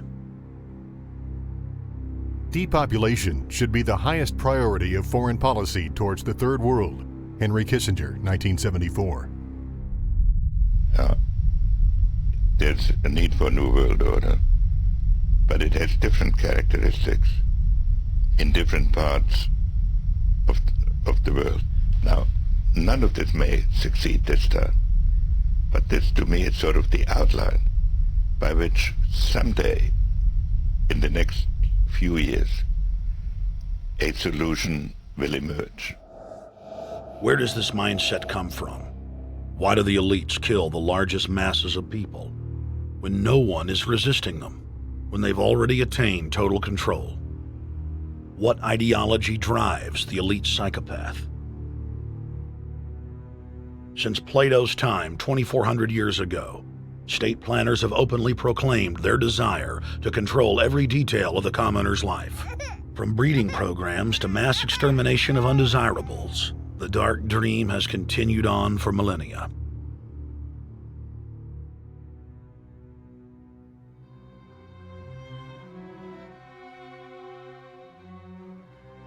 The scientific rationale for tyranny has always been attractive to elites because it creates a convenient excuse for treating their fellow man as lower than animals. Robert Thomas Malthus, famous for saying that a mass food collapse would be helpful because it would wipe out the poor. His fictional scenario would later be called a Malthusian catastrophe. Malthus is important because his ideas led to the rise of a new scientific field that would dominate the course of human history for the next 200+ years. Charles Darwin, an admirer of the Malthusian catastrophe model, developed the theory of evolution, its chief tenet being the survival of the fittest. With the help of T.H. Huxley, known as Darwin's bulldog for his strong support of Darwin's theories were pushed into wide acceptance among key scientific circles throughout England and then the world. Darwin's cousin, Francis Galton, credited as the father of eugenics, saw an opportunity to advance mankind by taking the reins of Darwin's evolution theory and applied social principles to develop social Darwinism. The families Darwin, Galton, Huxley, and Wedgwood were so obsessed with their new social design theory that they pledged their families would only breed with each other. They falsely predicted that within only a few generations, they would produce supermen. The emerging pseudoscience was only codifying the practice of inbreeding, already popular within elites for millennia. The Four Families experiment was a disaster. Within only 2 generations of inbreeding, close to 90% of their offspring either died at birth or were seriously mentally or physically handicapped. The moneyed class of the planet, and particularly the royal families of the world, who were already obsessed with breeding and filled with a predatory disdain for the underclass, seized on the new science and began aggressively enforcing its aims worldwide.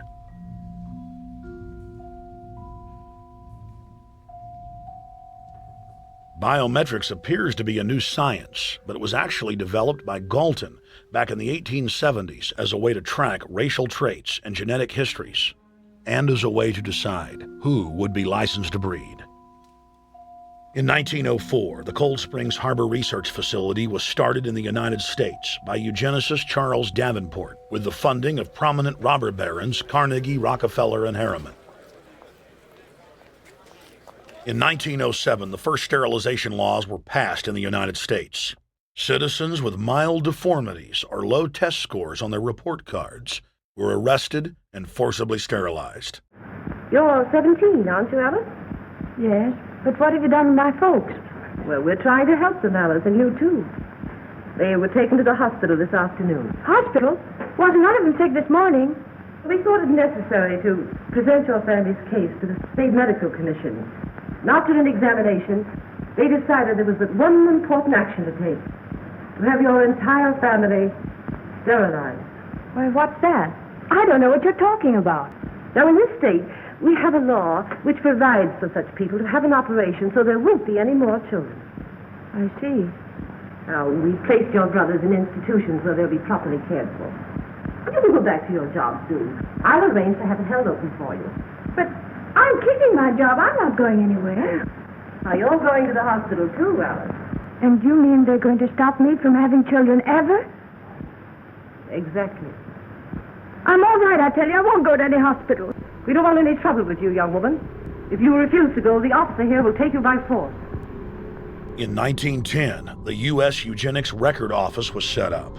By then, the British had created the first network of social workers, expressly to serve as spies and enforcers of the eugenics race cult that was rapidly taking control of Western society.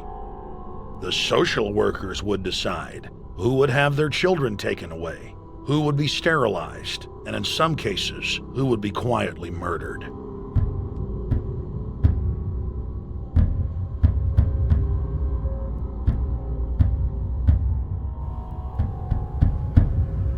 In 1911, the Rockefeller family exports eugenics to Germany by bankrolling the Kaiser Wilhelm Institute, which later would form a central pillar in the Third Reich. At the 1912 International Eugenics Conference in London, eugenics becomes an international craze and gains superstar status. The futurist and best-selling sci-fi author H.G. Wells had studied biology under top eugenicists and was spreading the new faith worldwide. In 1916, H.G. Wells' lover, Margaret Sanger, starts her promotion of eugenics in the United States. In 1923, Sanger receives massive funding from the Rockefeller family. Sanger wrote to fellow eugenicist Clarence J. Gamble that black leaders would need to be recruited to act as frontmen in sterilization programs directed against black communities. In 1924, Hitler pens Mein Kampf, or My Struggle, and credits U.S. eugenicist as his inspiration. Hitler even wrote a fan letter to American eugenicist and conservationist Madison Grant, calling his race-based book, The Passing of the Great Race, his Bible. Hitler developed the plan for mass extermination of the Jews and what he called other sub-races, as well as the handicapped from Grant. By 1927, eugenics hit the mainstream. The so-called science was aggressively pushed through contests at schools, churches, and at state fairs. Churches competed in contests with big cash prizes to see who could best implement eugenics into their sermons. Major denominations then tell Americans that Jesus is for eugenics. That same year in the United States, more than 25 states passed forced sterilization laws, and the Supreme Court ruled in favor of brutal sterilization policies.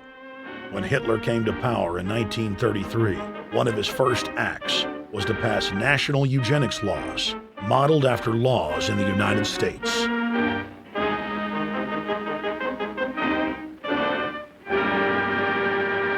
The 1934 film Tomorrow's Children brought the eugenics agenda to the silver screen in the United States. In the case of Miss Mason, I can see no reason for the operation that's been recommended. The girl is perfectly normal. She's hard-working and has a good reputation. Do you know anything about her family background? Oh, yes, Your Honor, I do. There are several other children, aren't there? Yes. What is their condition? One is a cripple. Two others might be classed as feeble-minded. Isn't the oldest son in jail? Oh, yes, I believe so.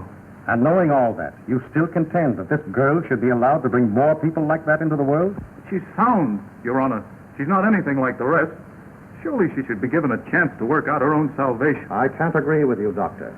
Suppose she is normal. The chances are that her children will inherit the family taint. Isn't that possible?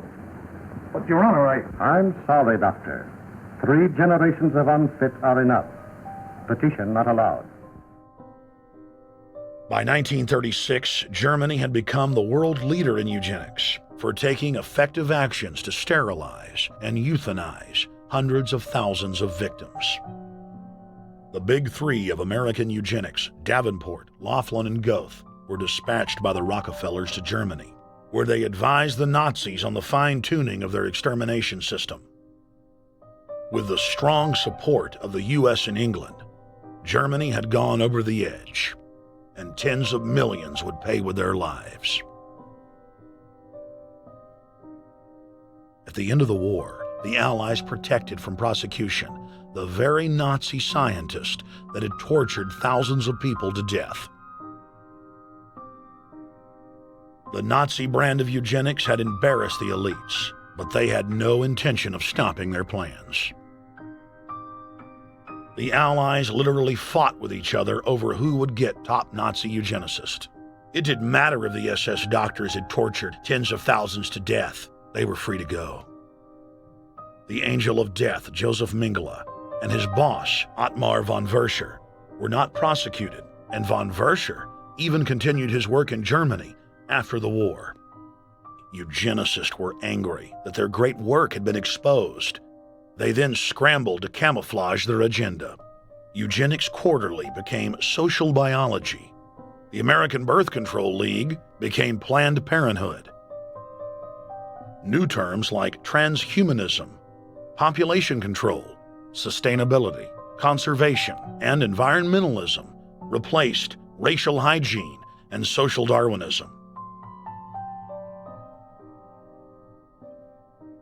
Many eugenicists of the previous period engaged in what they called crypto-eugenics, purposefully taking their eugenics beliefs underground. They became highly respected anthropologists, biologists, and geneticists in the post-war world.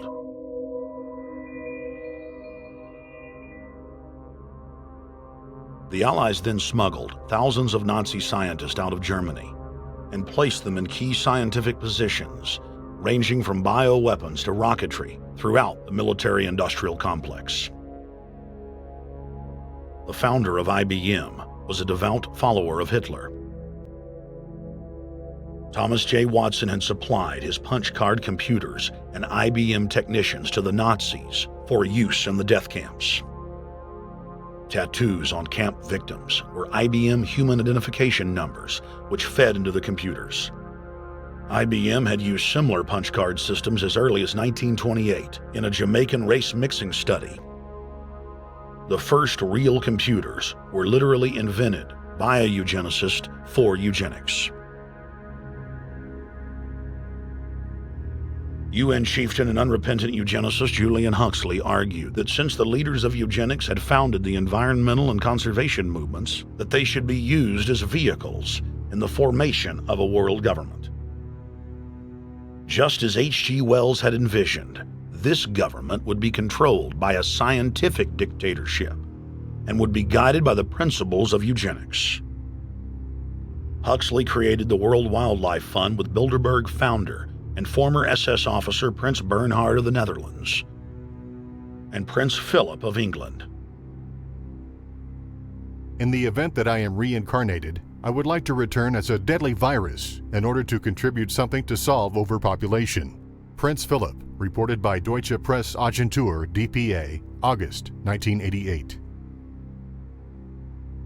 Aldous Huxley, author of Brave New World and brother of Julian Huxley, gave a speech at Berkeley in 1962, shortly before his death. He admitted that his best-selling book, Brave New World, written in 1932, was based not on fiction, but on what the elite were actually planning to implement. And here I would like briefly to compare the parable of Brave New World with another parable which was put forth more recently in George Orwell's book 1984.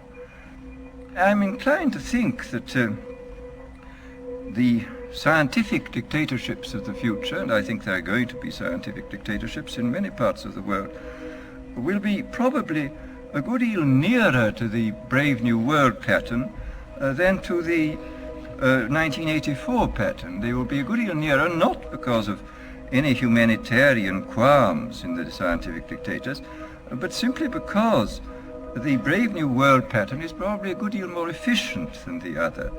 That if you can get people to consent to the state of affairs in which they are living, the state of servitude, the state of being, well, it seems to me that the nature of the ultimate revolution with which we are now faced is precisely this, that we are in process of developing a whole series of techniques which will enable the controlling oligarchy, who have always existed and presumably always will exist, to get people actually to love their servitude. People can be made to enjoy a state of affairs which, by any decent standard, they ought not to enjoy.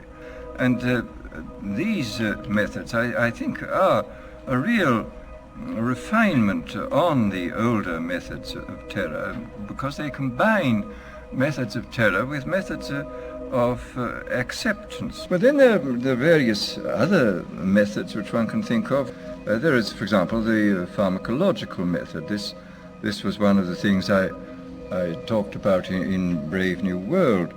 And the result would be that I mean, you can imagine a euphoric which would make people thoroughly happy even in the most abominable circumstances. I mean, these things are possible.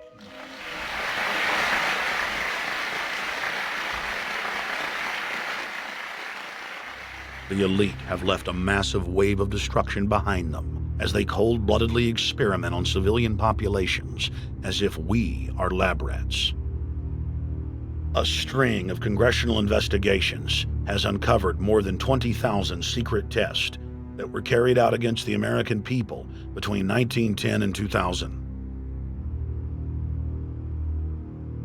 One well-known eugenics study, the Tuskegee Syphilis Project, killed hundreds of blacks and spanned 40 years until whistleblowers exposed it in 1972. From 1943 until present, the British have tested lethal nerve gas on their own personnel, on land, air, and sea. Many died instantly. Still others died grueling deaths over several years.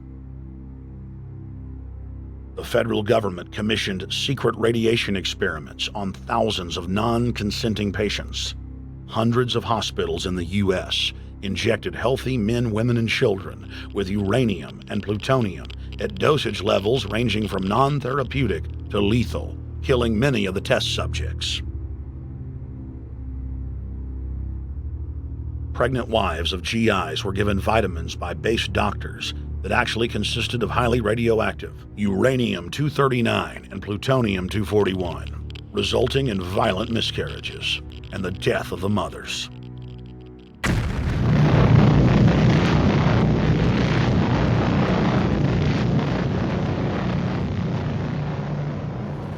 Soldiers, sailors, and Marines were used as guinea pigs in hundreds of atomic and hydrogen bomb tests. Patriotic Americans were radiated side by side with lab animals.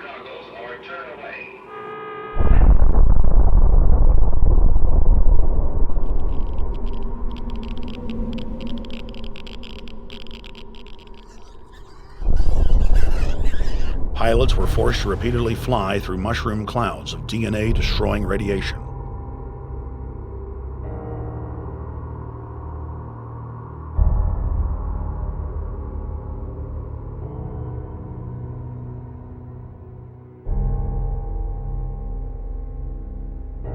From 1951 to 1961, the U.S. Army paid Israel's health ministry 3 million lira to conduct radiation testing on Sephardic children that immigrated to Israel. The government-run public schools would tell the children that they were going to get a medical checkup and that they were receiving an X-ray.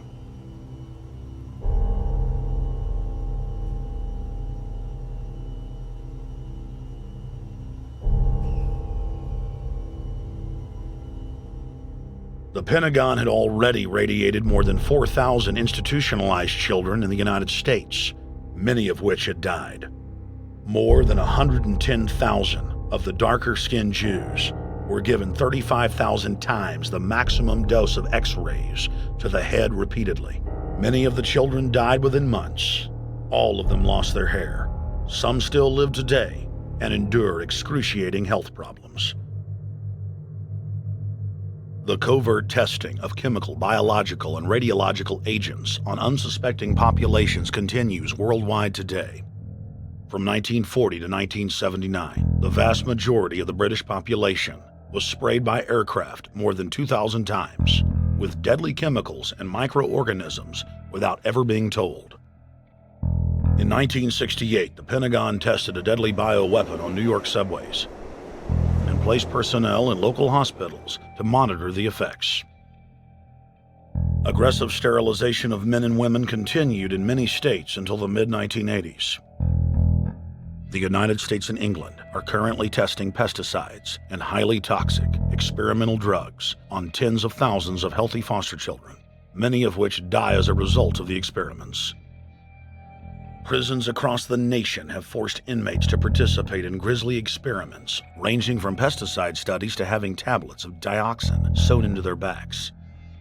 Gradually, by selective breeding, the congenital differences between rulers and ruled will increase until they become almost different species. A revolt of the plebs would become as unthinkable as an organized insurrection of sheep against the practice of eating mutton.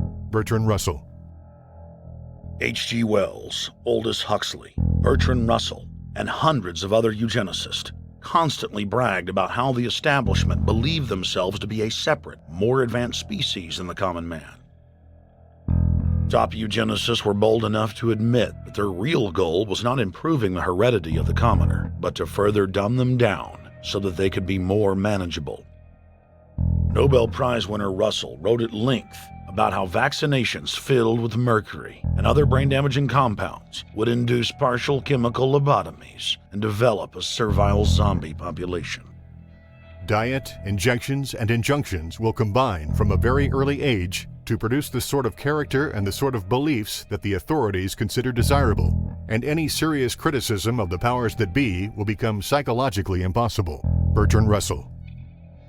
Over 100 years ago, eugenicist social planners said that they'd use mind-altering drugs to control the population. By 2007, more than 20% of the U.S. population were on some type of prescription antidepressant. But in the case of foster children, a sector where the state has total control, at least 2/3 are forced to take a cocktail made up of, on average, 7 psychotropic drugs.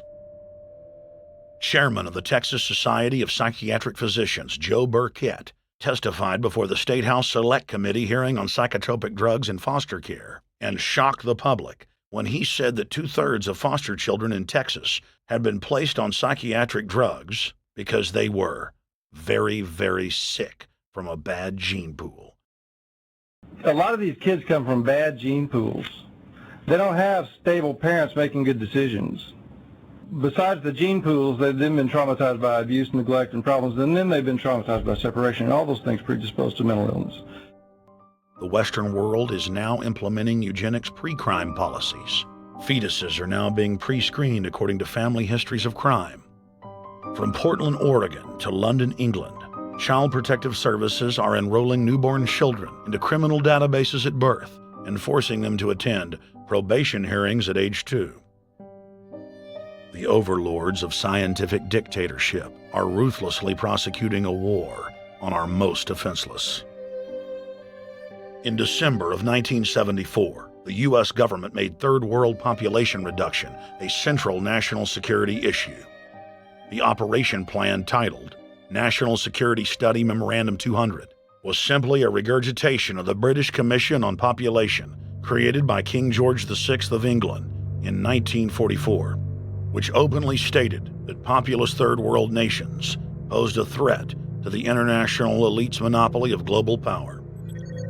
The Kissinger-authored U.S. plan targeted 13 key countries where massive population reduction was called for. Kissinger recommended that IMF and World Bank loans be given on condition that nations initiate aggressive population control programs, such as sterilization. Kissinger also recommended that food be used as a weapon, and that instigating wars was also a helpful tool in reducing population. In 1972, the Nixon White House also implemented a eugenics policy which was directed by George Herbert Walker Bush, then United States Ambassador to the United Nations. Bush advised China on the formulation of their one-child policy and directed the federal government to forcibly sterilize more than 40% of Native American women on reservations. The Bilderberg-dominated Club of Rome advocated environmentalism as the best front to implement population reduction. Western populations would accept serfdom if it was packaged as saving the earth.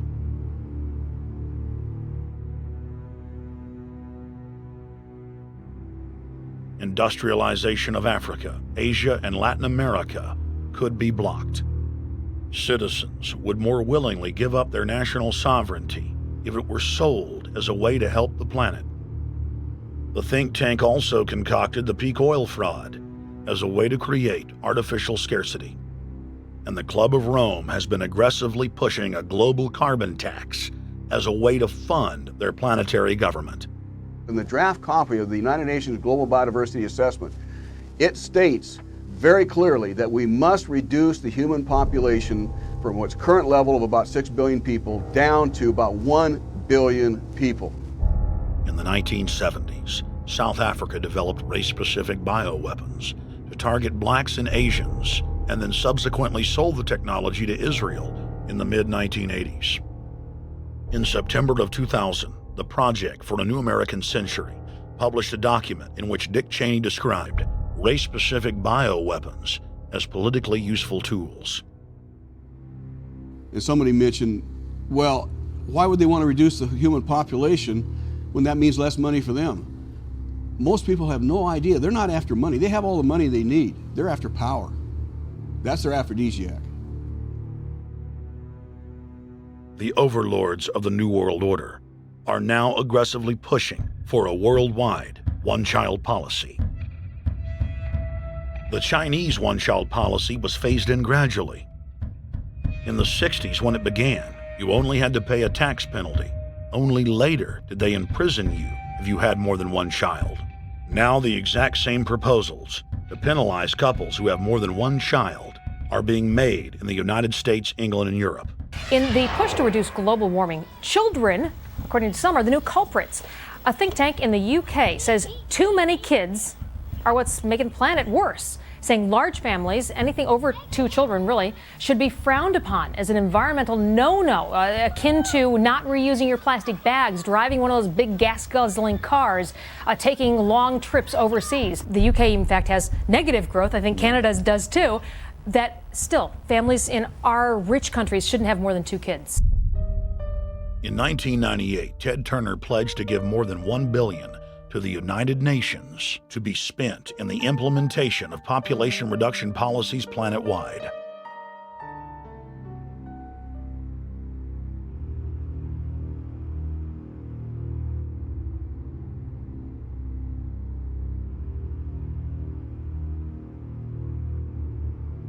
In 1999, the Bill and Melinda Gates Foundation gave $2.2 billion to Planned Parenthood, the United Nations Population Fund, and other population reduction groups.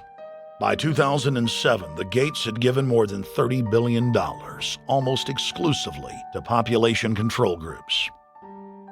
The controlled corporate press cynically reported that the Gates were giving the money to help third world children. Bill and Melinda Gates were dethroned as the world's most generous philanthropists when their friend and fellow population reduction enthusiast, Warren Buffett, gave $37 billion to fund an army of population control groups. And I actually think the world will be much better when there's only 10 or 20% of us left. Dr. Eric Pianka. Prominent University of Texas biologist Dr. Eric Pianka, while receiving an award from the Texas Academy of Science, said that the worldwide AIDS pandemic was, quote, no good, it's too slow, and went on to laud the virtues of Ebola because it would kill 90% of the world population quickly. When his statements erupted into a national controversy, his graduate students defended him, stating that Pianka was too conservative and that all humans should be killed. But most frightening was the fact that in a crowd of over 1,000 prominent scientists, local newspapers reported that 95% of those in attendance gave Pianka sustained standing ovations every time he extolled the virtues of mass-culling microbes and man's destruction.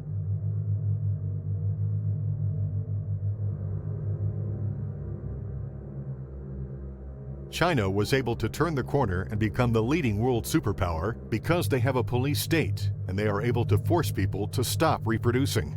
Dr. Eric R. Pianka. The eugenics movement has now shaken off much of its Nazi baggage and is using people's legitimate concern about the environment as a cloak to conceal their real agenda. Everyone wants to breathe clean air and have good water. But the controllers of the environmental movement have done nothing but co-opt people's concerns and parlay it into support for global policies that further destabilize the third world and create untold misery. Phony environmental and conservation groups are now the biggest private landowners in the world. They lobby government to take property away from local populations, only to develop it themselves later. When the U.S. military dumps millions of gallons of nerve gas on the east coast of the U.S., they don't say a word.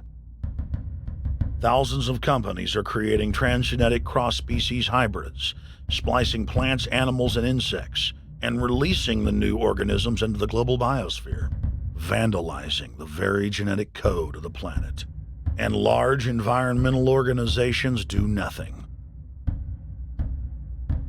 The corporate elite of the planet intensified their push for a global taxation system with a year-long build-up to the Live Earth hysteria held on July 7th, 2007 on 7 continents.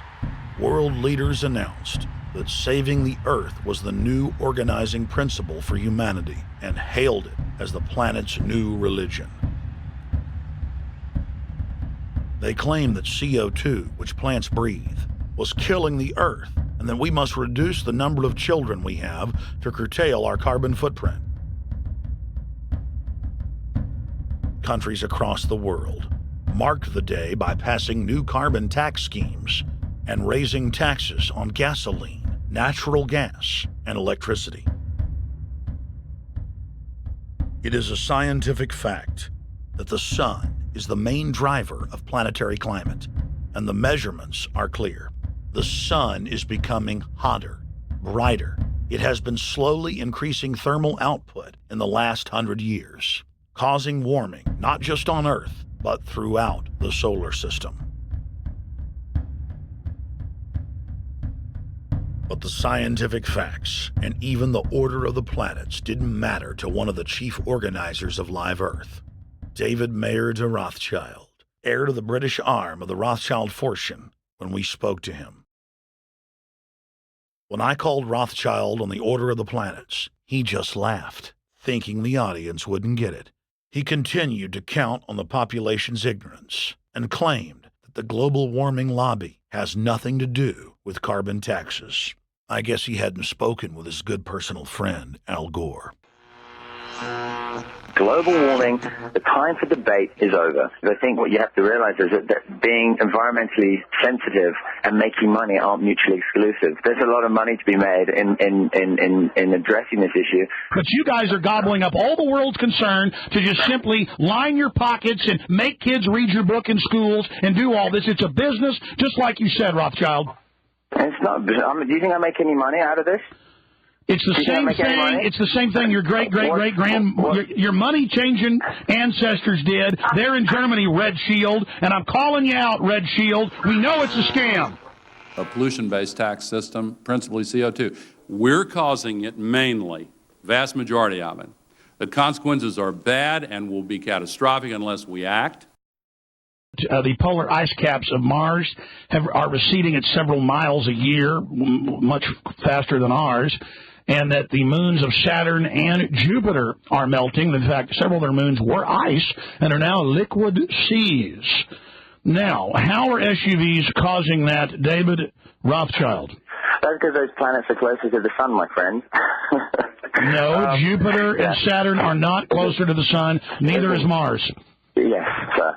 I think you'll find, right, that the very simple matter, and what I wanted to say, and this is my final point, forget your taxation theory, because actually it's not taxation. Put a price on the carbon. A tax is the best way. Cap and trade can also do it. If there were a carbon-based tax, would there be a need for an economy-wide cap and trade system? They are not either or. We can do both. I am in favor of both.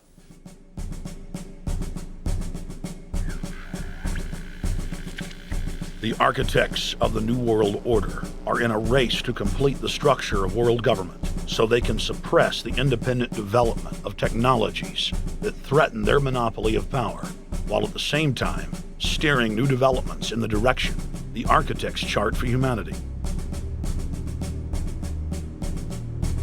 The technocrats call their governing system the final revolution because in the past, empires were enforced militarily. Now enforcement is primarily psychological and economic, and society itself is a construct of the elite who operate outside the controlled paradigm and control the civilization within, just as a child maintains the environment of a fish tank. We are like lab rats, living out our entire existence, never questioning the confines of the cage or the scientists who experiment on us. New World Order engineers have hijacked human destiny. Its controllers have closely studied human behavior for more than 100 years and are now steering us with expert control, using our primitive drives and desires as levers. They have developed their mind control systems to the point of being able to control the average unconscious person like a car.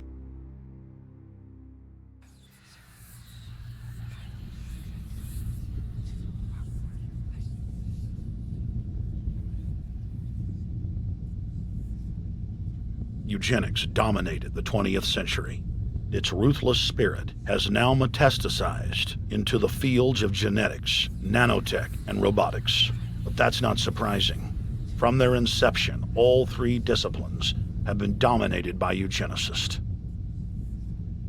The billionaire founder of Sun Microsystems, Bill Joy, courageously went public in 2000 to warn of a cancerous consensus among the technocratic elite that at best humanity would be completely enslaved by the year 2030, and at worst, mass extermination of everyone but the elite would take place. A who's who of the techno-elite are members of what is known as the transhumanist or post-humanist movement. Many of its adherents see only the beneficial aspects of technology's exponential rise, like bringing sight to the blind, sound to the deaf, and longer life for all. But what many of them don't know is that master eugenicist Julian Huxley founded transhumanism, and that society's controllers openly admit that the new system is designed to progress into absolute tyranny.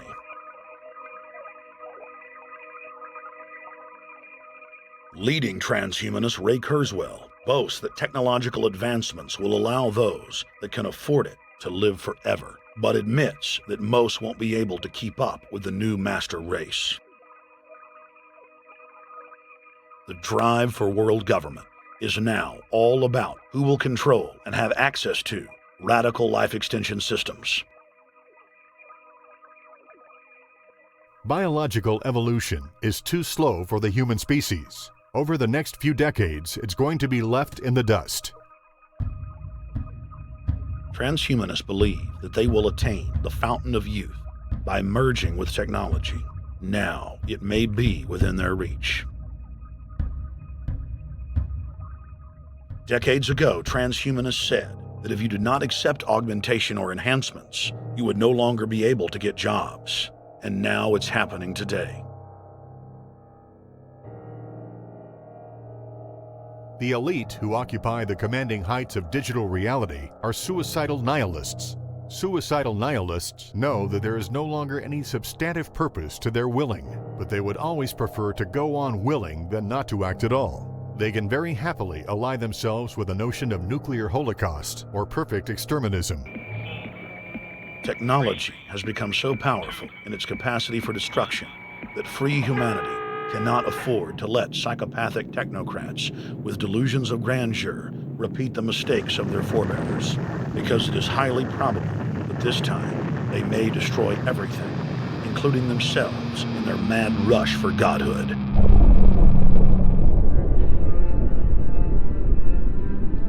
In this film, we have chronicled the Overlord's bloody orgy of experimentation, which already claimed the lives of more than 150 million people in the 20th century.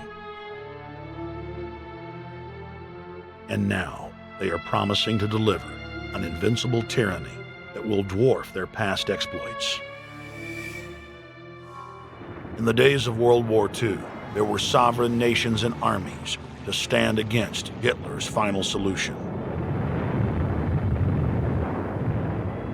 Once world government is in place, no one will be able to stop the New World Order's plans for global population reduction. For those immune to psychological programming, hundreds of FEMA camps have already been built throughout the United States. In their quest for population reduction, no method is off the table. These dark builders intend to release a string of man-made bioweapons plagues, each one worse than the last, while at the same time expanding the police state to enforce an orderly extermination of the population, all in the name of fighting invisible terrorists. And the Georgia Guidestones stand today as a cold testament to the elite's sacred mission.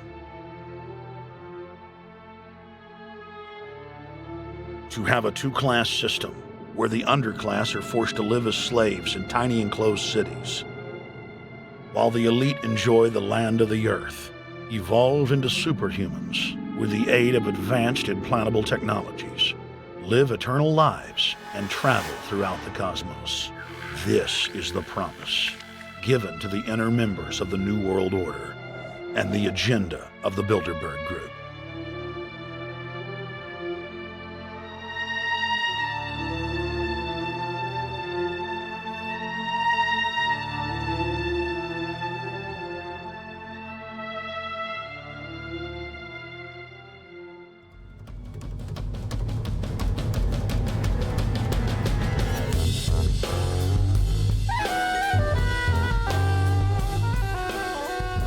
In 2007, Jim Tucker continued his 30-year quest to expose the globalist by traveling to Istanbul, Turkey, the site of Bilderberg, 2007.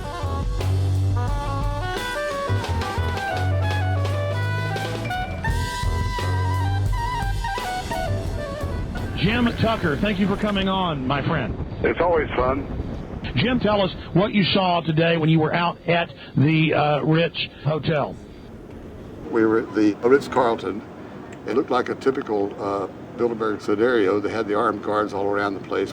They had platoons of cops in formation waiting for the disbursement. They also had cops all the way around the building, and they had all those high-tech things where every member can hear whatever's spoken in any language, instantly translate into his own language so they can keep up with it.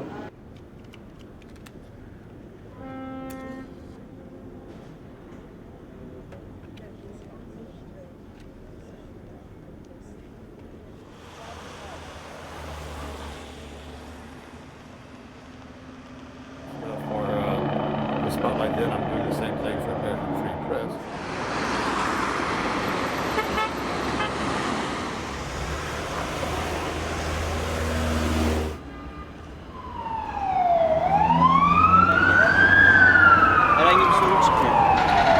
Hey, is the hotel open?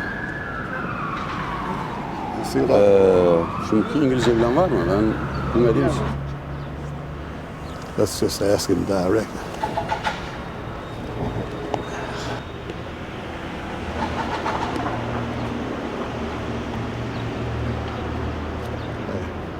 Is Bilderberg meeting here this weekend? You can go this way. We had my two personal cops following me today. I was not aware of it because my nose is always sticking to the camera and my jaws are always flapping. But the TV crew said those guys are going to follow you. And their car followed us out to the hotel. Then they identified the two cops in plain clothes, not business suits, but sport shirts and so forth. Yeah. That's the car that's been on our ass? Yeah. You want to photograph him? Yeah. You are, aren't you? Well, they're very likely Bilderberg boys.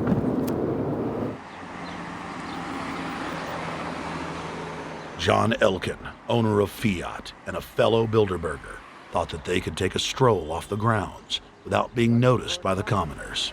I was thinking about that.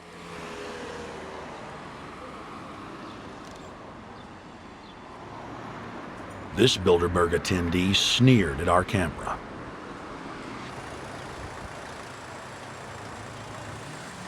This carload of kingpins gave the media a murderous look and seemed shocked that they would dare point a camera in their direction.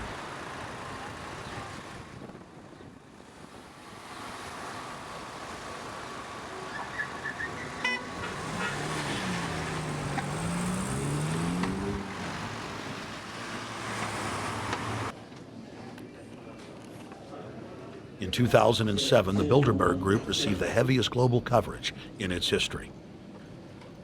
Jim Tucker witnessed press conferences attended by hundreds of members of the media and a new generation of info warriors, like reporter Paul Dornanu of Romania, are tracking the elite, no matter where they hide. Expunem acest grup Bilderberg. Now, Jim, my governor, Rick Perry, it's in the front of the Dallas Morning News. The headline reads, Texas Governor Rick Perry to attend Bilderberg. What does it mean to have the governor of Texas in the Dallas Morning News just admitting he's going to Bilderberg Group? It means he's a potential president, even as the obscure governor of Arkansas, Bill Clinton, lost his virginity at the Bilderberg meeting in Baden-Baden, Germany in 1991, and he's elected president the following year. Now, if he goes nowhere in a run for the White House in the years ahead, they'll drop him like an old shoe. They do that often, but officially, Bilderberg considers Governor Rick Perry a potential president of the United States. Yes, it's a violation of the Logan Act, for which Bill Clinton's White House was fined $300,000, which means the taxpayers paid it. When Perry returned to Texas from Istanbul, we were determined to hold him accountable for his treasonous actions.